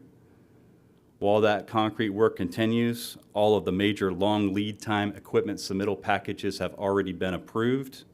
The equipment is ordered and under manufacturing. These major equipment deliveries for our processes are expected to begin at the end of 2025, leading into mid-year 2025, so that we have planned the project out that these major process equipment packages, when they hit the ground at the construction site, can be installed directly upon delivery on the site, streamlining the overall schedule. Quality assurance and quality control testing continues with each concrete pour, followed up with report result validation of the contract specification and requirements. Over the course of the next several months, we will continue with steel rebar, formwork, and concrete installation of the building. We're typically pouring at least once a week out on the project site. Oftentimes, those are early morning pours that lead on into the daylight hours. And I would be remiss if I don't take this opportunity to thank the overall project delivery team for their commitment to stay on schedule, demand contract performance, and focus on this mission-critical project. It is a true effort of our project managers, the contractor, the engineers, our procurement, clerk, attorney, teams, county staff, leadership, and you, ultimately, the board, for your continued support on the project. We welcome you for a tour at any time, and I'm happy to answer any questions that you all may have. You could have corrected me and said, well, sir, it's at the last slide. Everybody will know where it is. That's okay. Should have let in with that one. I'll remember that for our next project update. Thank you. I do have one quick question. And again, you know, there are so many life-sustaining critical infrastructure programs going on within Collier County. I think Dr. George shared with me yesterday, we're running 45,000 trash pickups a day. And our phones don't ring with complaints, with concerns. And it has to do with the stellar job you folks are doing. How are we with noise pollution, odor pollution, and overall complaints with it? This facility's been here forever. And so how are we doing with the residents that are in close proximity to this facility? Appreciate that question. And in fact, today, you at the board also approved the next significant infrastructure project focused on odor control at this exact facility. We continue to demand no offsite odors, no offsite light pollution, managing dust control, et cetera. We are certainly, like with lots of major utility plant projects, when we first start construction there usually isn't anything around us. And by the time we continue to operate over decades, we get built in around us and we have neighbors. So we do from time to time get questions and clarifications on our operations, but we are happy to report that we are able to continue to manage those and stay within compliance and continue to deliver best value utility to the community. Yeah, I was just looking, and our community was wise enough to put a park in to the east of the facility. Then the next subdivision down has a golf course with fairways to help line, but the ones that are on our southeast side are right over the fence, kind of. So, and that was the reason and the rationale for my question as to how we're managing those things. So, thank you very much. Certainly. I was wondering if anybody ever hit a home run over there into the into the pond, into the facility. There are from time to time where we do get a few things that come in from the park. Oftentimes, a lot of it's sometimes trash, but I mean, you name it. Things fly around with the wind too, and we help clean up that too. I mean, I've seen Commissioner McDaniel play golf, and I could see where he could hit a golf ball across the road over there. Quit. Thank you, Matt. A nice draw. Thank you. All right, with that, let's take a court reporter break. It's 10:24. Let's come back at 10:35. It's a controlled slide.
Chair, you have a live mic. Apologies.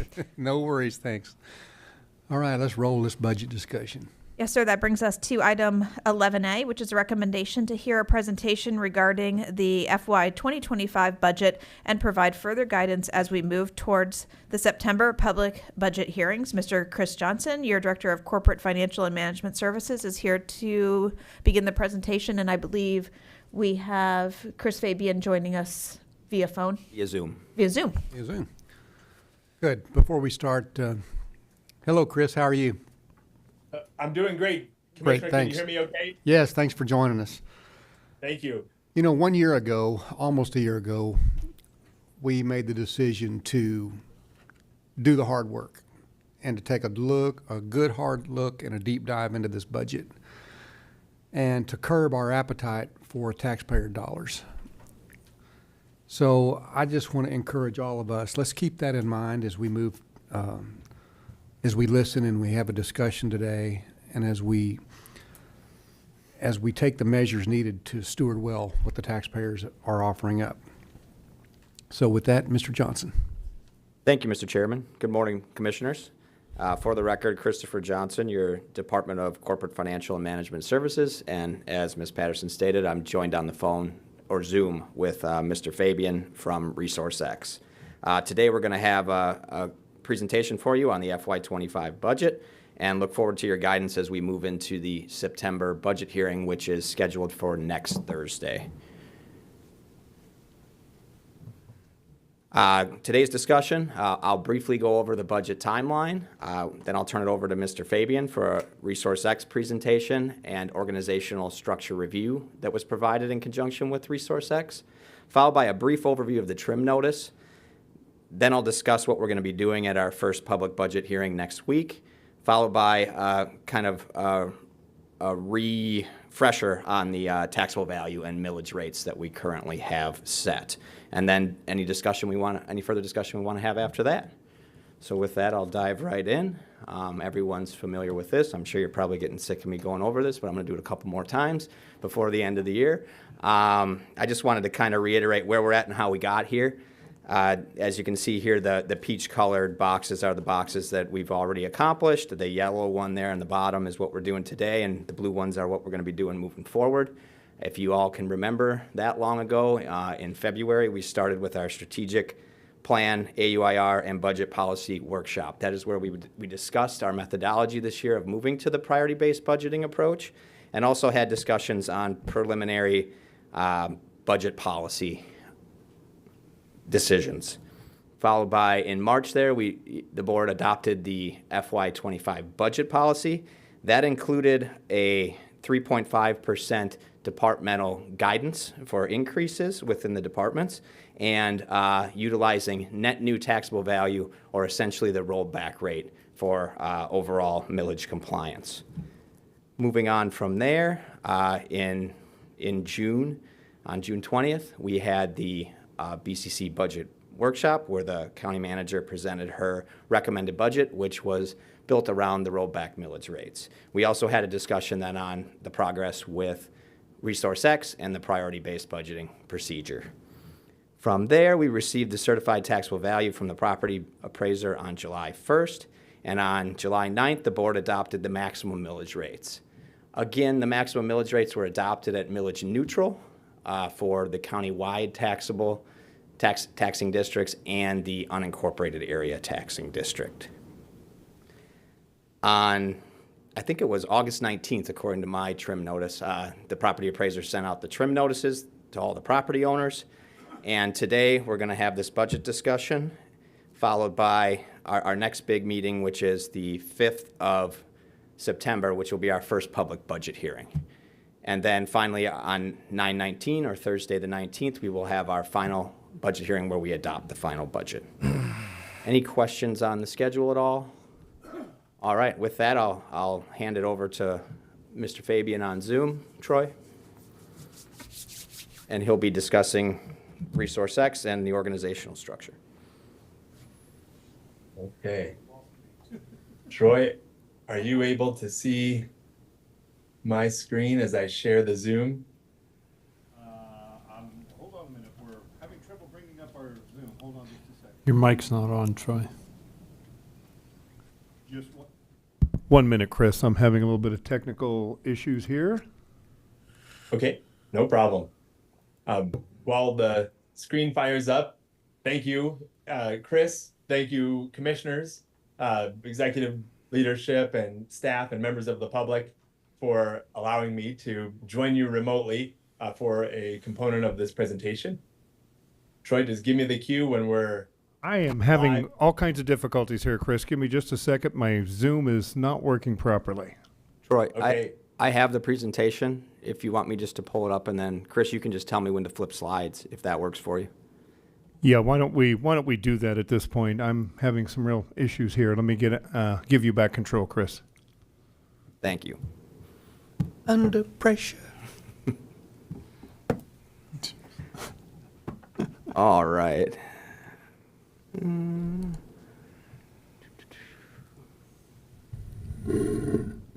All right, Chris, can you see the slides now?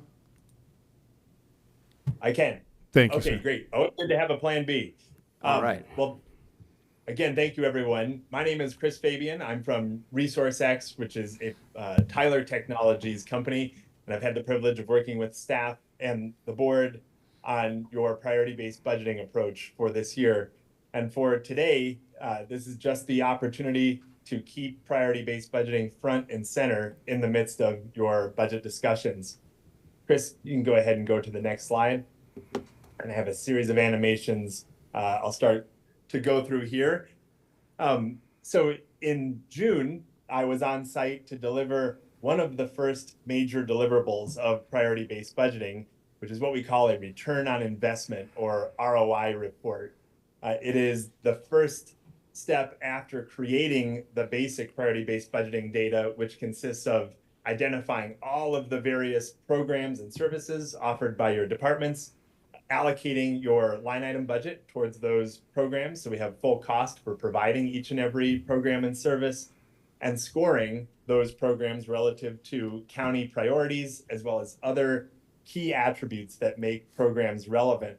And with that base data, we could, for the very first time, begin to differentiate programs based on their alignment with the county priorities and key relevance criteria. So high impact, meaning high degree of alignment with the criteria that make a program valuable and relevant, most relevant in the county, as well as sorting programs on the degree of spend or investment. Programs could further be differentiated based on how they scored on degree of mandate. We have highly mandated programs that we really must adhere to those regulations versus programs that have a lesser degree of mandate overall, as well as degree of or opportunity for partnership. Is there a heavy reliance from our residents for us to provide a specific program versus programs where there are potential partnerships? And that was very key to set up a conversation of where program opportunities could exist for resource reallocation, as well as new revenue generation for compensating appropriately for providing services. The very first ROI report contained options, that is, program insights is what we call them, for every possible program and different ways to fund it, different business models, and in sum total, Chris, as you click the down button to move the animation, we could see that the very first ROI report contained upwards of $100 million in resource reallocation opportunities to consider, those program insights, as well as new revenue generation. And that's really important because as a living document, the ROI, or return on investment report, is a playbook. It's a set of options that you may be able to turn to in order to discover ways to free up and reallocate the current budget and generate new revenue. But what staff did next, and this is exactly how priority-based budgeting works, textbook style from the city of Fort Worth, Texas, who's a exemplary priority-based budgeting organization, to the city of Pittsburgh, Pennsylvania, is that the staff has to react to those insights, to sift through which are most actionable, as opposed to some of the insights that may already be in progress, and we discovered many of those as Chris Johnson presented in our last presentation together, as well as some program insights that just don't apply. Those program insights come from case studies from other organizations who have taken a similar path to look for resource reallocation and new revenue opportunities. And again, some of them are key and most actionable, and that's what we were looking for. And so in July, heading into August, was that very first review, and you heard Chris Johnson present back to you all just about 2 weeks ago. Chris, next animation, please, on the first list of potential insights that seem most actionable in the county. And that whittled the list down appropriately from $100 million and then some of potential insights into the most actionable potential insights, which was closer to 40 million. And again, that is a natural progression in priority-based budgeting, is to start from a vast list and narrow it down to those that seem more appropriate. Chris, as you hit the button one more time, and from here, what takes place next as far as the ROI report? Again, I continue to try to remind us that it is a living document, even for those program insights where it seemed that there isn't really an opportunity or it's not applicable at this time for the county. ResourceX then goes back to find other insights for those particular programs. That's the next step we have in motion.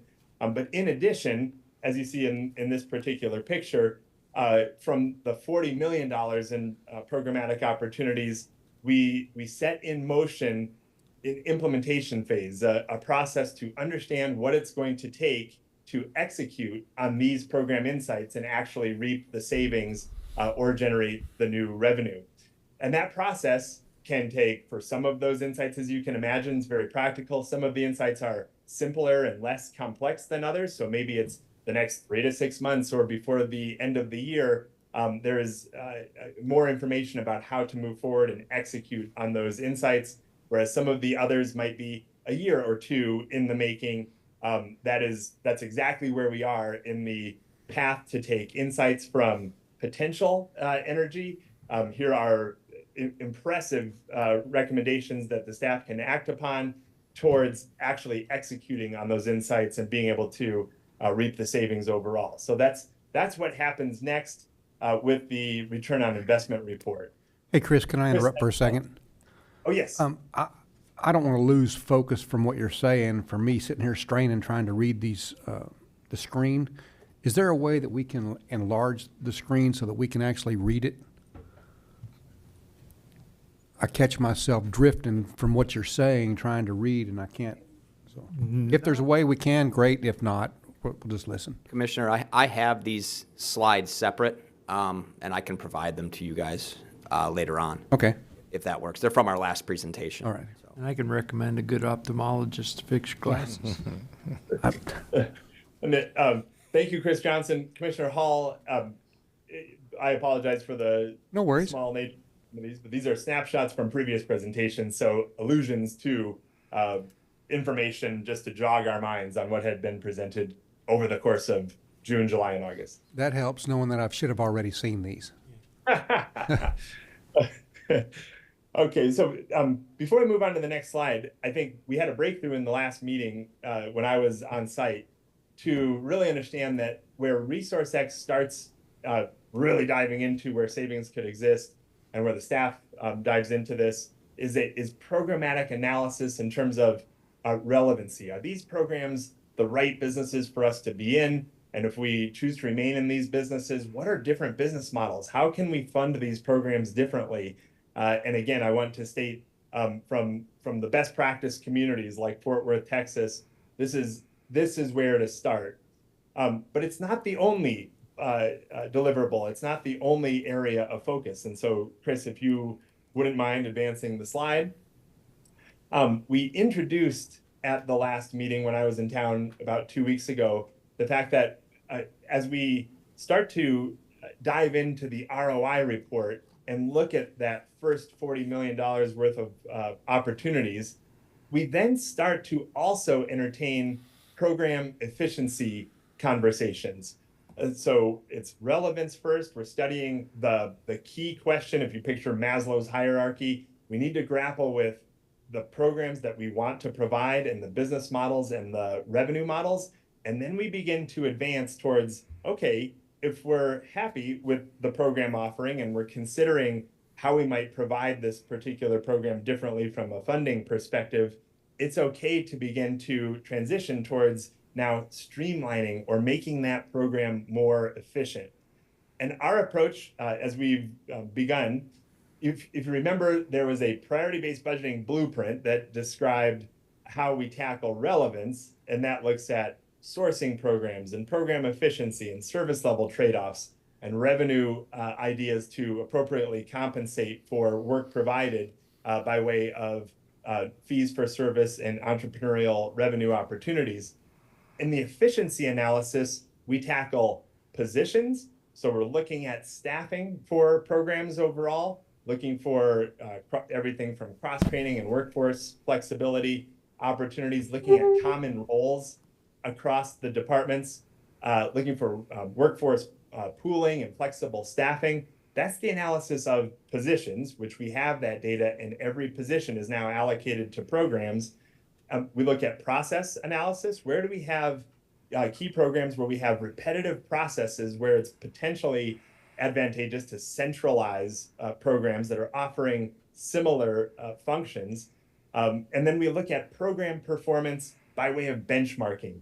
In other words, how does Collier County's investment into specific programs match up to other communities of your size? If we can normalize and look at benchmarks, we can begin to compare programs that you decide we're going to remain in the business and look for efficiencies there. So the simple way to remember it is it's alliteration by way of P's. Efficiency comes to us through position analysis, process analysis, and program performance analysis and benchmarking. Chris, next slide, please. And I simply wanted to introduce that we are now underway. We introduced this about 2 weeks ago, that in addition to now working our way through the return on investment report to look at that first 40 million in opportunities, we have officially started to shift our own gears towards exploring these efficiency opportunities as well. Staff, as made mention of by Chris Johnson approximately 2 weeks ago, has already brought forward in that presentation some of those initial wins, perhaps the first wins in the efficiency analysis by way of positions, the workforce prioritization pool, centralized financial operations, as well as real property and right-of-way functions, seeing common positions and the opportunity for merger. We see process analysis, everything that we're starting to look at by way of who's involved in processes like cybersecurity management, from public safety to finance to HR, beaches, enforcement, and maintenance. And we're underway to start to compile the data for program performance management, that first effort towards benchmarking. And again, as we start to see benchmarking by way of costs, we're also looking at benchmarking by way of fees, compensation that is for services rendered, and the revenue equation overall. During our last discussion approximately 2 weeks ago, Commissioner McDaniel, you appropriately made mention that at this point in the efficiency analysis, when we're really diving into positions, opportunities for streamlining processes and program benchmarking, that this is the most appropriate time to start to invite meetings with staff to get some more of their insights, and that will certainly be part of the efficiency approach in priority-based budgeting. And furthermore, for Commissioner LaCastro, Commissioner Kowal, you invited more specific invitation to begin to look deeper into this data, to see a deep dive. Commissioner LaCastro, as you observed from the ROI report, we're looking at every single program in different ways to consider funding it first, rather than focusing on program and service level reductions first. And that is very much the next step on the ROI report side. So Chris, one more slide, please. So to bring it on home, again, it's important that in the midst of these budget hearings and budget discussions that we all have that priority-based budgeting data at the forefront of our minds and how we can begin to use it.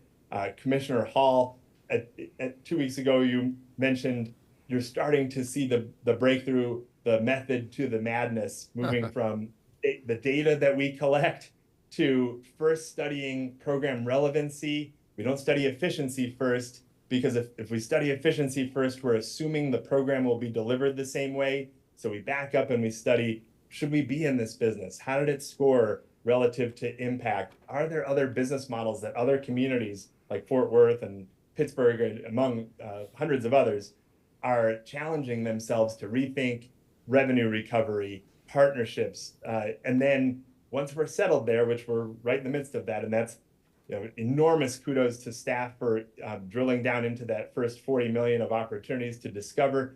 Then we move into that efficiency analysis for service delivery.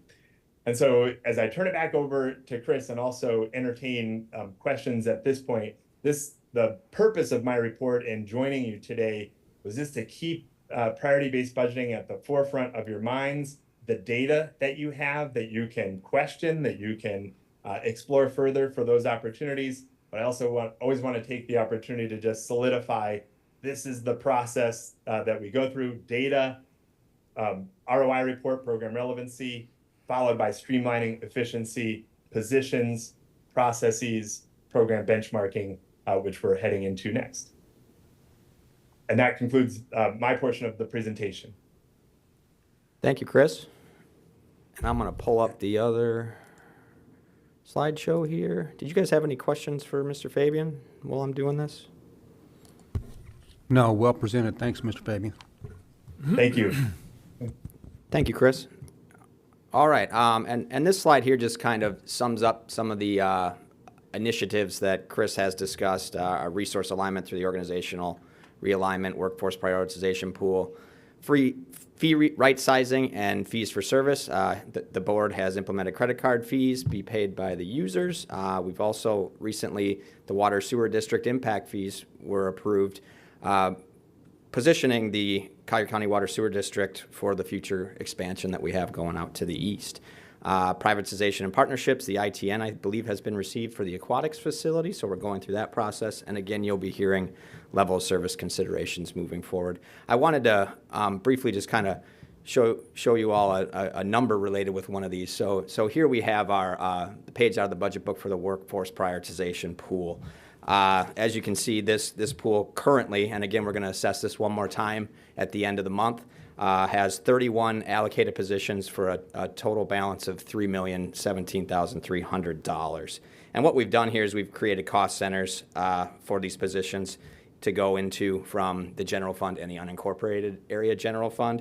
And as we move forward, we'll utilize these positions for priorities as they pop up and critical needs. Mr. Johnson, we've had the privilege of asking the questions and getting the explanations, but can you just real briefly summarize what the workforce prioritization pool means to the public?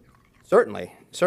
So just to kind of step back one step to kind of the history of this, during the budget process, the county manager's office identified positions that had been vacant for an extended period of time, placed on hold, or were no longer utilized by the departments. And we transferred them into this cost center. So essentially they're vacant positions in a cost center that we'll utilize moving forward to enable us to respond quickly to changing priorities, address critical projects, and swiftly tackle unforeseen challenges. In other words, it'll be like a strike team pool. We can go into these, we can dive into this pool, pull positions out, reclassify them to the job titles that we need to address our priorities, provide them to the department to hire quickly and utilize those positions for those specific needs. Thank you. And with that said, Commissioner, moving forward, what we'll do probably quarterly, monthly, we'll review the vacancies and determine if there are any other positions that can go back into that pool. So it'll be kind of like a revolving pool of resources, if you will, human resources. Is that a good explanation for you? Does that work? Yes. All right. Any other questions on the workforce prioritization pool before I move on? Okay. So as I stated, everybody received property owners received their trim notice that was mailed out on August 19th, 2024. I just wanted to do a quick overview of this just for everyone's benefit. I know you look at this, some people look at this, I remember the first time I did, and there's a lot of numbers on there. So just real briefly, I'll kind of go through some of the important numbers when you're reading your trim notice. I'll start at the top over here, and I believe I can use the mouse. Your market value here by the number 1 on your trim notice is the just value of the property as of January 1st of the current year. Now, to get to your assessed value, which is right over here under number 2, the market value is reduced by any of these assessment reductions here. The common assessment reductions are the Save Our Homes benefit, which you can see on this trim notice is $608,000, and the 10% non-homestead cap. That's related to the constitutional cap on property tax increases, which for homesteaded properties is 3% per year, and for non-homesteaded properties, it's 10% a year. So as we've had great growth in the recent years in property value, as you can see here, this taxpayer has a $608,000 credit to their market value to get to their assessed value on their property. And from there, the taxable value over here in number 3, this assessed value is further reduced by any exemptions, including your homesteaded exemption, disabled veterans, etc. And then on the bottom here in column 1, you're going to have your last year's tax rates and tax. Column 2 is the rolled back tax rates and tax. And column 3 is your proposed, or in this case, our maximum millage tax rate and tax. So I just wanted to go over that briefly. And your tax is calculated based on a millage rate, which is the rate per $1,000. The formula is your taxable value, which is number 3, multiplied by your millage rate, which would be number 4 in these columns, and divided by 1,000 will get you your tax. Any questions on that before I move forward? All right. So the next thing I wanted to discuss briefly was the first public budget hearing. Again, it's going to be September 5th, 2024 at 5:05 p.m. in this building here, in this room. What are we going to be doing at that hearing? The first thing we're going to be doing is Mr. Doro and Mr. Coleman will be here to present the Pelican Bay budget, where the board will adopt a resolution approving the special assessment role that levies the special assessment against those properties in Pelican Bay. Then we'll dive into the overall county budget, where we'll discuss the tentative millage rates. We'll review and discuss the changes to the tentative budget. Any changes we make from July until that meeting will be discussed. And then the thing that everybody loves, it's probably going to be me. I'll be announcing the millage rates one by one as we go down the list, followed by the adoption of the tentative millage rates via resolution, and then finally the adopted amended tentative budget via resolution. Once we complete those tasks, we're required to advertise for our second public hearing, which will be on September 19th, 2024. The notice will include the tentative millage rates and the tentative budget, and I guess it would be good to note that those tentative millage rates, again, create a new maximum millage rate moving forward. So, and this ad will be published in the Naples Daily News. Any questions on what we're going to be accomplishing next Thursday? You guys are all pros at it now. We went through it last year, so. All right, I just wanted to kind of go back to taxable value and millage rates. I know we discussed this in July, but I wanted to refresh everyone on where we're at and what will be our most critical decisions moving forward into the September hearings. So here's the chart on certified taxable value. If you'll recall, the prior year taxable value was about $138 billion. It increased $14.3 billion countywide to $152 billion. Of that increase, $4.6 billion is related to net new taxable value, meaning it is included in the rollback rate. That the increase, the tax associated with that increase in taxable value. In the unincorporated area, there was a $9.2 billion taxable value increase. 3.2 of that net new taxable value was attributed to, was attributed to net new taxable value, 3.2 billion. This slide kind of shows the 21-year history of the county's taxable value increases by percentage. You can kind of see the up and the down in the recession, and then we're kind of in an up again and slowly heading down. The blue lines there represent the state's estimates for the upcoming years of 10.2 for 2026 and 7.1% increase for 2027. Now, when you looked at that trim notice, you saw that amount under the Save Our Homes value there. Regardless of if taxable value stays flat, we still get 3% out of that bank moving forward. So that's why you see these numbers kind of flat over the next couple years. All right, and I'll move into the millage rates. These are the countywide millage rates and the unincorporated area millage rates. The blue column there is the millage neutral rate, which is what we currently have set as our maximum millage rate. The green column is the rolled back millage rate. For the general fund, the rollback millage rate is 3.0107, and the millage neutral is 3.2043, a difference of 0.1936. Water pollution, 0.0246. For rollback rate, 0.0263. For the millage neutral rate, Conservation Collier, 0.2096 for the rollback, 0.2242 for millage neutral, and unincorporated is 0.6844 for the rollback and 0.7280. And that's all fun and games, but I'm sure you want to know what the dollars are associated with that. So this is kind of the important slide here. Same concept there. You see in the green you have the rolled back. I'm sorry, you have the difference between the rollback and the prior year. So that's the increase in funding levied. And then in the blue you have the increase versus the prior year for the millage neutral rates. And then in the yellow there is the variance between the two. So essentially we'll be working between the rollback rate, the millage neutral rate, and the variance there is in the yellow. So for the general fund, that would be around $29.5 million. For water pollution, it's about $250,000. Conservation Collier, $2.2 million, and the unincorporated area general fund is $4.2 million. Overall, you're looking at about $36 million. Any questions on that at all? Yes. All right. So I get the millage neutral rate. I see that. That's based on current values. You said the variance between the rollback from the prior year. So that was the amount of taxes that we collected.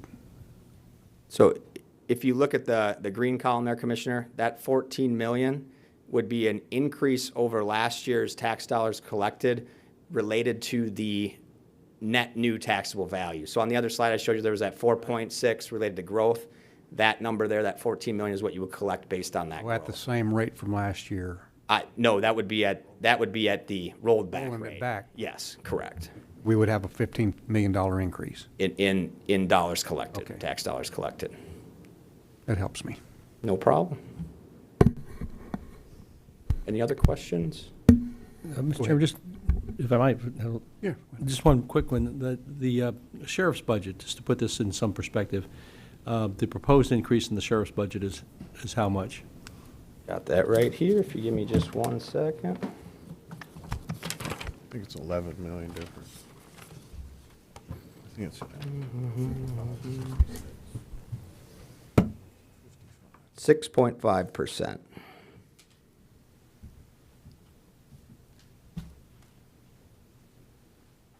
Right around $16 million. So the sheriff's budget increase will be 16 million, but that's the request. Correct. And if we go to the rollback millage rate, the new revenue over and above last year's. 14 million. Will be 14 million, okay. Thank you. You're welcome.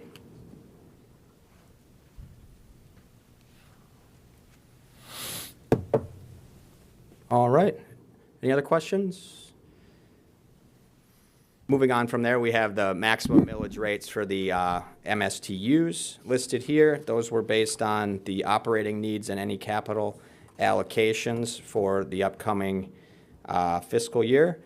Of note here, we reinstated the Radio Road Beautification MSTU at 0.1 mils, and again, that's the maximum millage rate. And then the new private road emergency repair, MSTU, the maximum millage rate was set at the maximum allowable per ordinance of 1 mil. Can I just, on that, since we're on that, I have a note that I'd like to move that to 0 for this upcoming year because we had that agenda item pop up, and I'm still in the process of reviewing the RFP and all of the specifications that went into that, the inordinate amount of expense associated with that. I'd like to hold that at 0 until we work those things out. And we'll take formal votes on that. I just wanted to let you folks know that that's. And if we get a nod for that, I can provide that with the data in our meeting next week. Okay. That'd be great. I'll be nodding in the affirmative. We all are. All right, and any other questions on the MSTUs before I get into the voting requirements? All right, so millage rate voting requirements. The majority of our taxing districts are a simple majority to move at the maximum millage rates we currently have, including all the countywide and the unincorporated area. You'll see there's a few that require supermajority votes: Victoria Park, Forest Lakes, Bay Shore, Beautification, Vanderbilt Waterways, and Pelican Bay. Those are all millage neutral MSTUs that had a little larger tax increases. And then the unanimous vote, Haldeman Creek dredging and the private road being a new one, requires a unanimous vote as well. So, any questions on any of the votes? All right, and with that, here to answer any questions or help in any discussions you guys may have. Commissioner McDaniel. Thank you, Mr. Chair.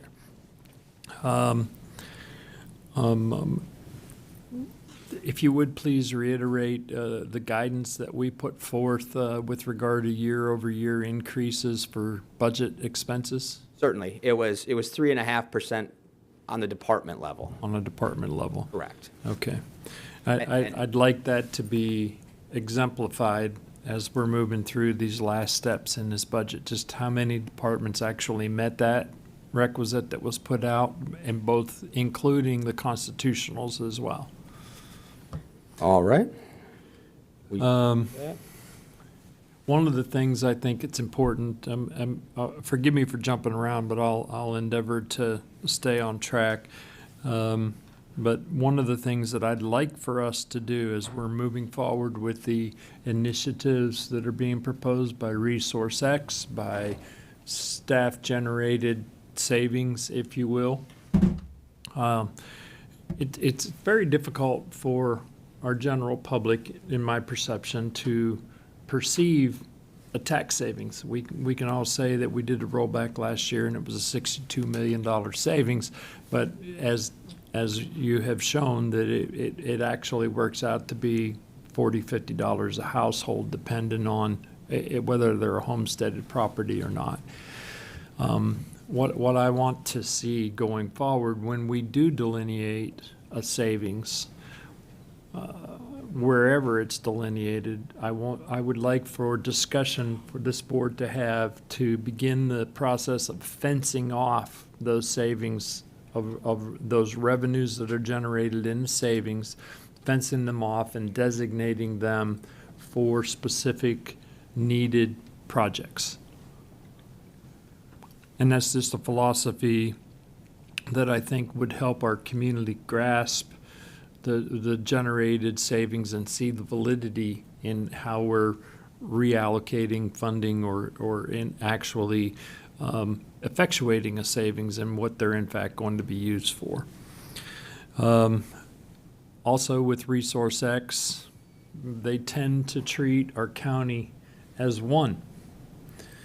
We know we have multiple funds. We have two different enterprise funds, so savings that are generated over in water can't be blended in with general funds, and general funds can sometimes, it takes board approval with the unincorporated fund, and so segregation of the individual funds and then the adjustments to processes, procedures, and whatever the third P is that Chris talked about, when those reallocations are actually effectuated, they need to be delineated and shown in those individual funds so that our community knows and understands that, yes, in theory, money is fungible, but it's not fungible necessarily without a major board action from one fund to another. Third, I haven't heard anything about this yet, and this is something that we talked about at the last budget cycle, and I said it out loud, I'll say it again. The best people within Collier County system to make the adjustments in how we're doing what we're doing are our staff. And I know that we have begun the process of a merit pay program. I really want to see that risen to the top as soon as we can efficiently and effectively do that. Our staff, the people that work for Collier County, need to be rewarded when we save taxpayer money. When they save taxpayer money, then a merit pay process needs to be implemented. Yeah, I think that pretty well covers my initial comments. I have a couple more before we're done, but I think that'll cover for what I want to have to say now. Commissioner Castro. Thank you, Chairman. I really like how things are headed in a direction. You know, I really feel like we're building acceleration, and we're not just willy-nilly picking things and slicing and dicing and all that. Having said that, the one thing, and this is an overall budget meeting, we're still at maybe the 50,000 foot level, but we're quickly, you know, coming down into the details. You know, I want to make sure that reimbursing Conservation Collier doesn't fall through the crack. And so, you know, there's many ways we've talked about promises and how to do it, and making sure that, you know, everything gets funded properly. First of all, they have to have properties for us to come by. So I'm not a supporter of just dumping $60 million into an account and then letting it sit there. And we took 5 steps forward, and then we just took 6 steps back.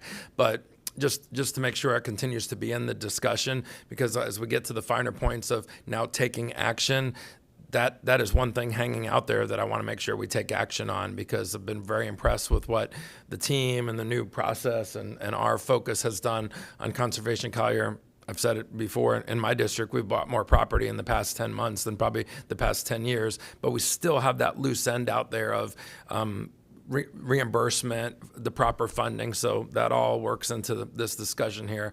It should be a line item somewhere so it doesn't sort of get glossed over, and it won't.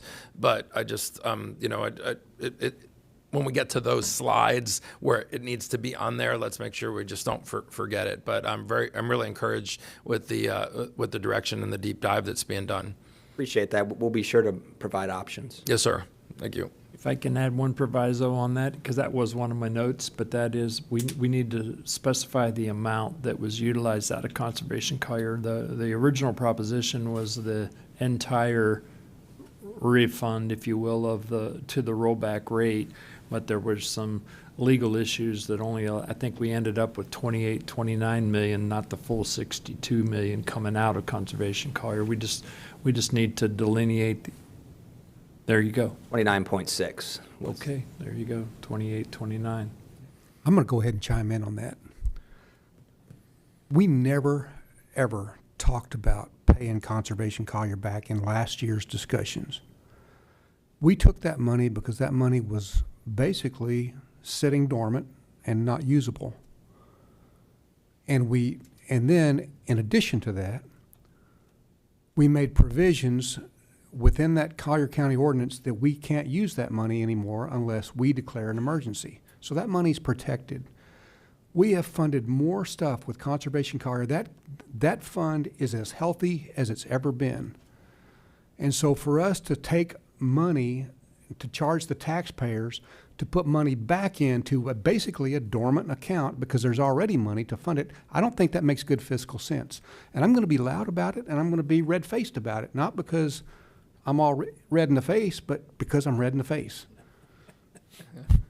Commissioner LaCastro. Yeah, I'll just package my words a little bit better, I guess.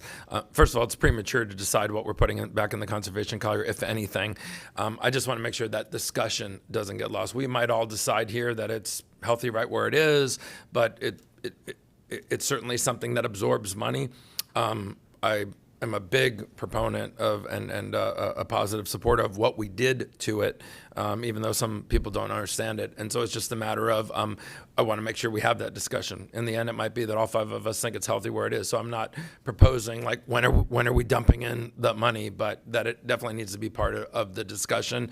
And then we'll see what at that point what we're all comfortable with. I don't know what my exact position is on conservation Collier because I haven't heard the details of where money is, where it should be, how healthy the account is. So if I need to be red in the face, if something comes forward, oh, trust me, there'll be 2 people up here red in the face. The only reason for my comment was that to talk about the topic of it, to make sure that it doesn't get lost.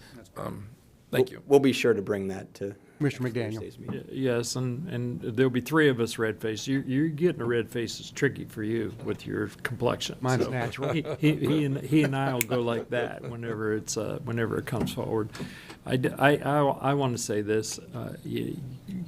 I was really happy with what transpired last year when we were able to, for the first time, effectuate a savings for our community.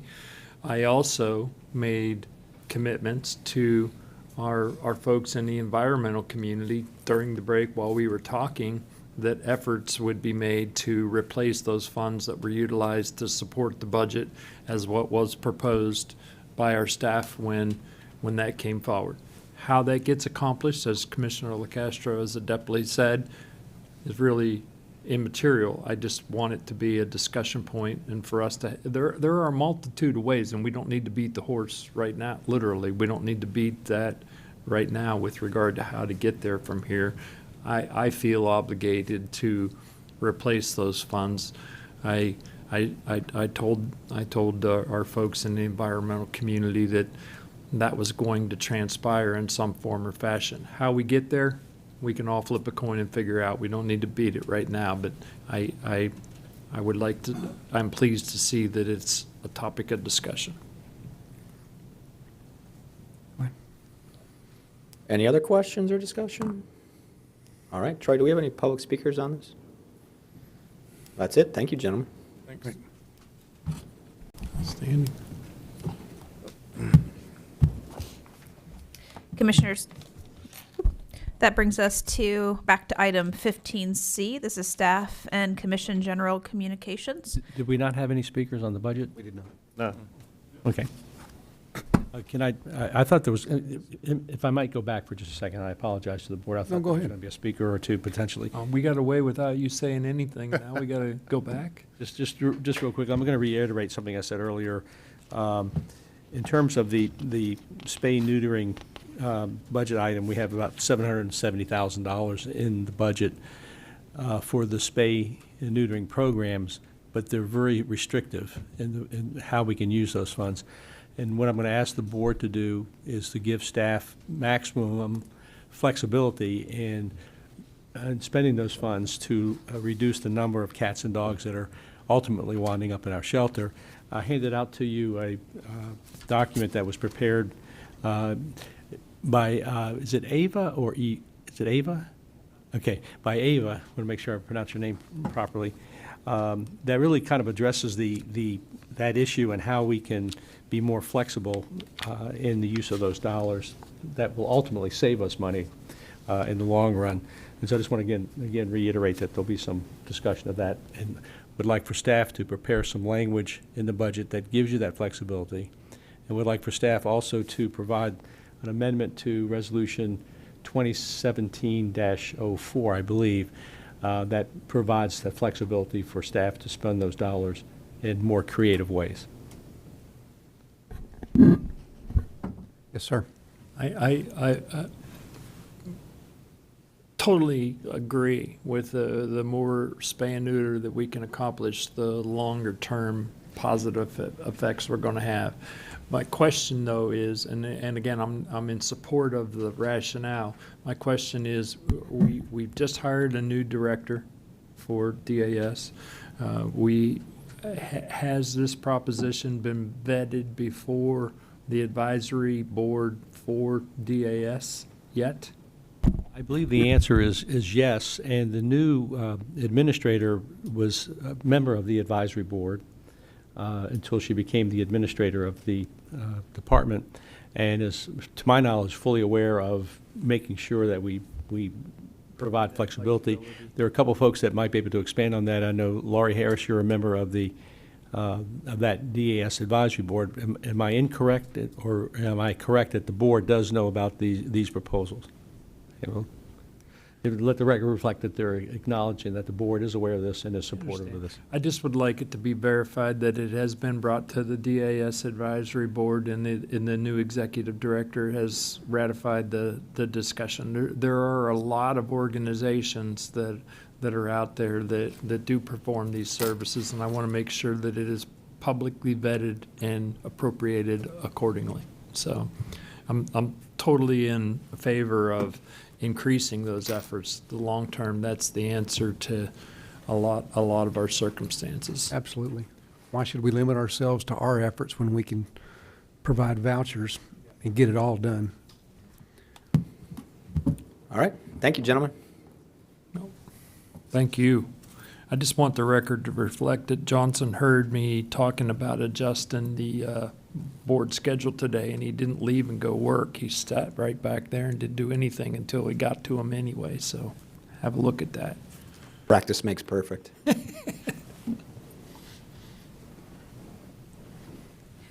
Commissioners, that does bring us back to item 15C, Staff and Commission General Communications. Since we just were talking about, I have two things. Since we were just talking about DAS, I will give you a quick update. We are continuing to work on the property physically on the buildings, both Building 5, which you're all aware of, which is undergoing some significant repairs and renovations, as well as the property in total, from the grounds to the insides of the buildings, how we have it organized. I have to continue to remind you that it is a 25-ish year old building, and the thought process under which it was constructed is not what we would build today. Part of this discussion about the panleukopenia would be handled differently if we had proper isolation space. So we are doing the best that we can as far as that goes, as well as identifying other areas of the building that potentially could be used for isolation space for those animals, because the last thing you want to do is bring healthy animals in and turn them into sick animals at the shelter. I was just speaking with our interested animal people here, Lori and Eva, about getting the cat groups together, and let's talk about where we all can work together while we're getting through this panleukopenia.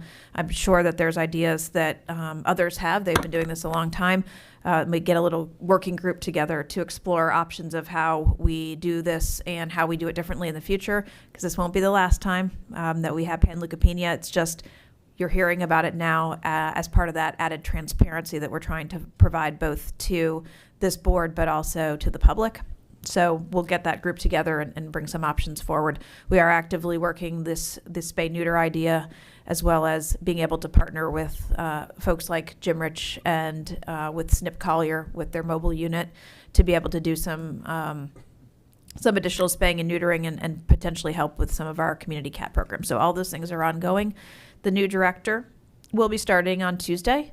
We'll get on your calendars to bring her out to meet you, either to your offices or if you're interested in a visit to DAS. And so we'll get that going as well. So that's all I have on DAS. We do have a horse there if anybody is interested in making a visit to a horse. I've been there twice a day now, every day for the last 2 weeks with the horse. So that's kind of exciting. How's the horse doing? Much better. He actually spoke to me. I know it sounds weird, but he was the quietest horse that I really have ever encountered. He's by himself, which is not something that horses generally like. But the other day I brought his bucket of hay in, and he greeted me with like a small little knicker. And he did it again today, so he's starting to get a little bit more lively, which is good. He's doing well. Thank you for asking. I was going to ask if he spoke English. He speaks horse. His name's Ed. Okay, moving on. We do have a request from the Naples Airport Authority Board to hold a workshop with the Board of County Commissioners regarding the airport relocation study. So I agreed that I would bring that to you all for you to say yes or no. We typically hold the first Tuesday of each month for workshops. We haven't had one for a while, but we do have availability on the calendar going forward, or not, depending on the will of this board. Can I just say something to that? Because I attended their last meeting, and it was, I guess we had all received, at some point, finally got a copy of this report. It was hidden in a newsletter. That's how I found it. It was the strangest way for it to get delivered to us.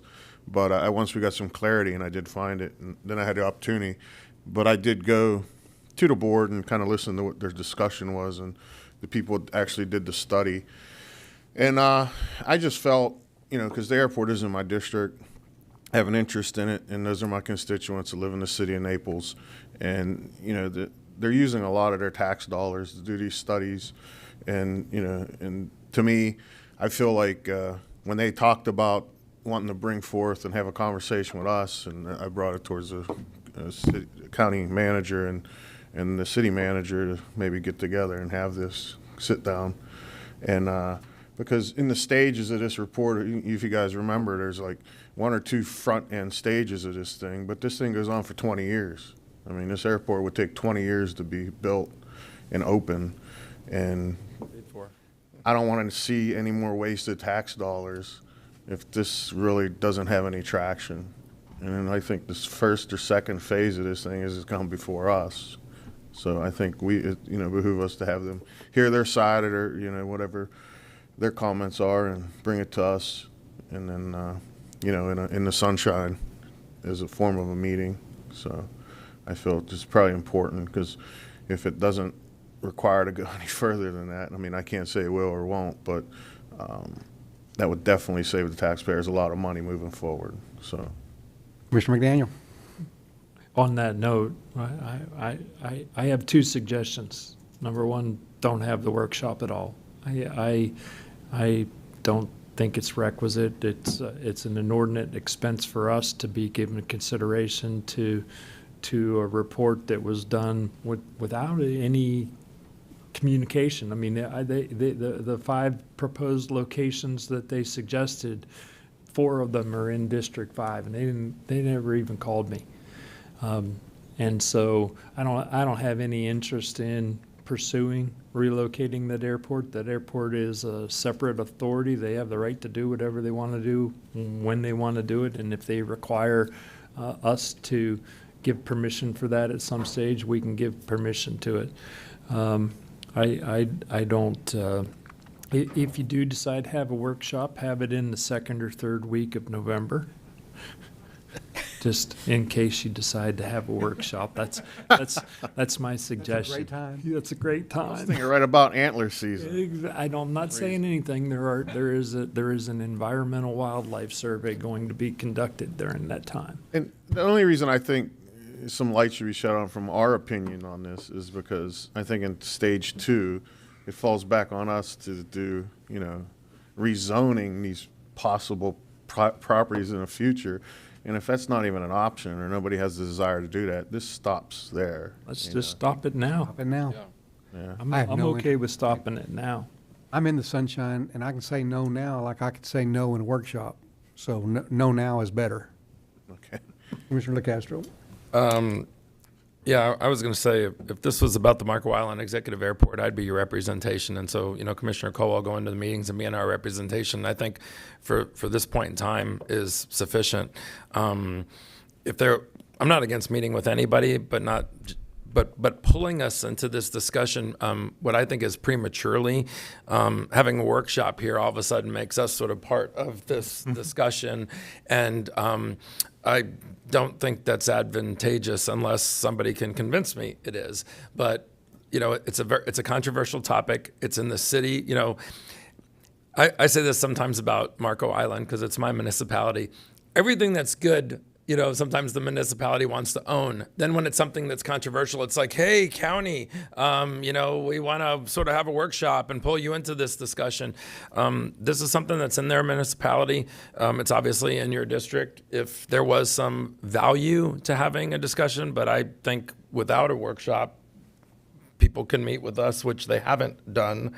But I think, you know, lining everybody up here then gives, I'm trying to think of the right word, validity, or there's probably a better word, that the county is now, you know, involved and you know, I've gotten the answers to my questions by shooting emails to the, you know, airport director, Chris, and CFO, Ken Warner, with a couple of questions I had. And then I've seen the things that you've said. And so to me, you know, that's sufficient. If down the road, the timing's right where we think that a workshop's required, but I don't want to prematurely have one to sort of send the wrong message that all of a sudden, you know, the county's taking over the discussion. If we've got some questions, you could get them answered for us and then give us a rundown at one of these BCC meetings. If it comes to a point in time where you say, well, guys, this is way above, you know, just me, I think, you know, we need to do something in here, then I would follow your recommendation. But I think,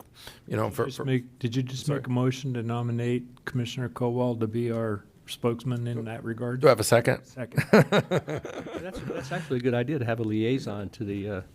So moved. I don't have a problem. I'm already kind of doing it. You're the guy anyway. Kinda doing it.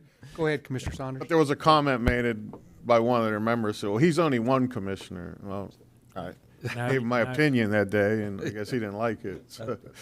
I was just going to say, now being designated as Father Time, I can tell you that I don't really have much of an interest in discussing the airport removal. I don't think there's anybody on this board that's young enough to see that happen. So I think it's an interesting discussion, but I'm not sure why we would start having a workshop on that at this point. If they were making a proposal and saying, we've picked a parcel of land, we want to talk to the county about possibly acquiring that land and having it rezoned, if there was some action item, but just sort of to kibitz a bit in this room and all of a sudden to give it sort of more attention than I think it needs, I think, you know, I echo what we're also. I think you answered, all up here kind of spoke and answered where direction we want to go. And figured I'd put it before you guys, you know, and get your opinion. Carry on. And I will carry on, and I'll advise them to watch the end of this meeting. Perfect. County Manager. That's all I have. County Attorney Klatsko. I'm good, thank you. Commissioners. Commissioner McDaniel. Yes, thank you, Mr. Chair. I have one small request, and we're working on it. We had a lady, resident in Collier County, who lost her home in the big fires, 1718, lost her home, was then living, and through a myriad of circumstances, living in a camper trailer, and it recently burnt down, and she lost 2 of her kitties in the fire. And she didn't call me until the day the dumpsters were showing up to tote her personal life away. And I'd like to get a head nod to be able to reimburse her from an appropriate fund. We have funds available for disaster relief and so on and so forth. The known amount is less than $500. So if that meets with your approval, I'd like to give direction to staff to help her get that reimbursed. She's got I've saw 2 of the receipts, so, and it's less than 500. I have no problem with that. Okay. Thank you, sir. Commissioner LaCastro. I've got a couple things. And Ms. Harris, you don't need to come to the podium, but I just wanted to say a couple things about DAS. First of all, I appreciate the overview by the county manager. We're all very interested and involved in DAS moving forward and under your leadership. You know, you and I met yesterday in my office, and I'm sure you've talked with other commissioners. I feel really encouraged by your involvement. The fact that you're sitting, you know, here and representing the board, and then we'll be be, I think, communicating with county staff, county leadership, and even as we said yesterday in my office, if you need to communicate with commissioners, then this is the meeting to do it, or get on our calendars, and I don't think anybody would turn you away. The discussion about the board member that Eva had concerns with, but you and I even talked about this in my office. Even though that was approved today, at any time, if you as the board chair feel like there's somebody on the board that's not the right person, then that should be a discussion that you have as a board. But if it's something that needs to come to the county manager's level, I'm sure Ms. Patterson would be all ears. If it was something where there was a disconnect and you all agreed to disagree and you thought it needed to, go up the chain of command, we're all ears as well. So, if any board member looks like they're not pulling their weight or isn't the right fit, what was the quote we said in my office that we both agree with? I'd rather see no one on the board than the wrong person. And so, obviously that's you've got that authority. Like, don't miss that opportunity, to keep us posted and on a variety of things. But as I had said yesterday, there's so many DAS staff, senior leadership, Mr. French, Ms. Patterson, that are in between DAS and us, that utilizing that chain of command, especially for things where you can get a much faster answer, or they're the subject matter experts. You are as well, so appreciate your involvement and keeping all of them informed. And then if at some point you feel like you're not getting the airspeed that you need, that's what we're here for. But I think we've already seen really positive things down there, and thank you for stepping forward. A couple of other quick things. So, just for the record, another great quote that I heard: no one knows more about the Immokalee Airport than Commissioner Bill McDaniel, right? And nobody knows more about the Naples Airport than Commissioner Dan Cowell, right? Do we all agree? The word you were looking for before was legitimacy. Legitimacy. That's exactly what I was looking for, Terry. Legitimacy. Yeah, I couldn't get that word. It makes it legitimizes. Exactly. For Ms. Patterson, so it was mentioned just sort of briefly about the vet departing so quickly after hire. If we paid that vet moving expenses, is there something in the fine print that says, hey, if you don't work for us for a year, you got to reimburse us with that money? We didn't just move that person here from Whippinger Falls, Idaho for free, and then they left us after a short amount of time, did we? No, sir. There's clawback provisions on relocation expenses, so we'll work. And we're chasing those? We'll work with HR to deal with that. Okay, so that's something that the applicants also, or the hires, are aware of when they accept relocation expenses. Right. Okay. I just wanted to make sure of that. And lastly, I just wanted to thank a host of people. Had two major water main breaks yesterday within a few hours of each other at Lely Resort, and so immediately the staff jumped on it. It just so happened I had Mr. French, Dr. George, and Trinity Scott in my office when I got the text saying, guess what just happened 5 minutes ago.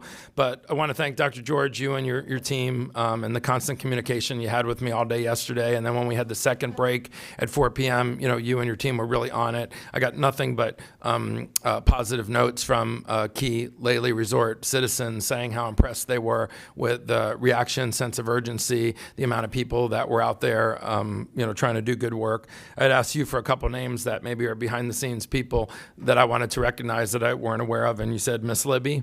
Obviously want to thank Trinity Scott, Howard Brockman, and I also want to thank the sheriff's office. When we had a lot of water out there and the road partially collapsing and there was a lot of safety issues, I immediately shot a note to our team, and then obviously within minutes, you contacted the right people, and I was getting texts immediately saying, oh my gosh, it's like the whole SWAT team's out here, and that was a good thing for safety reasons. So I know we still have a lot of work to do to repair the road, but the permanent fixes that you made on the two water main breaks at light speed were impressive, and now we have some cleanup work. So I just wanted to thank you for that on behalf of all the citizens of Lely. Denise Murphy, who's the senior manager of the Players Club and the spa, she was in constant contact with me with all positive comments, as was their HOA president Susan and a few others. So thank you for that, and we'll make sure we finish the cleanup out there. And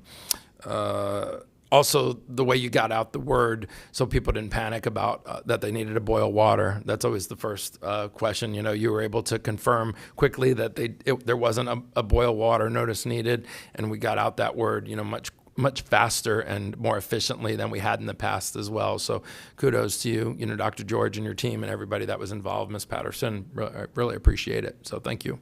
That's all I have. Mr. Saunders. I don't have anything, Mr. Chairman. Really? Would you say it again? Mr. Chairman, I don't have anything. Thanks.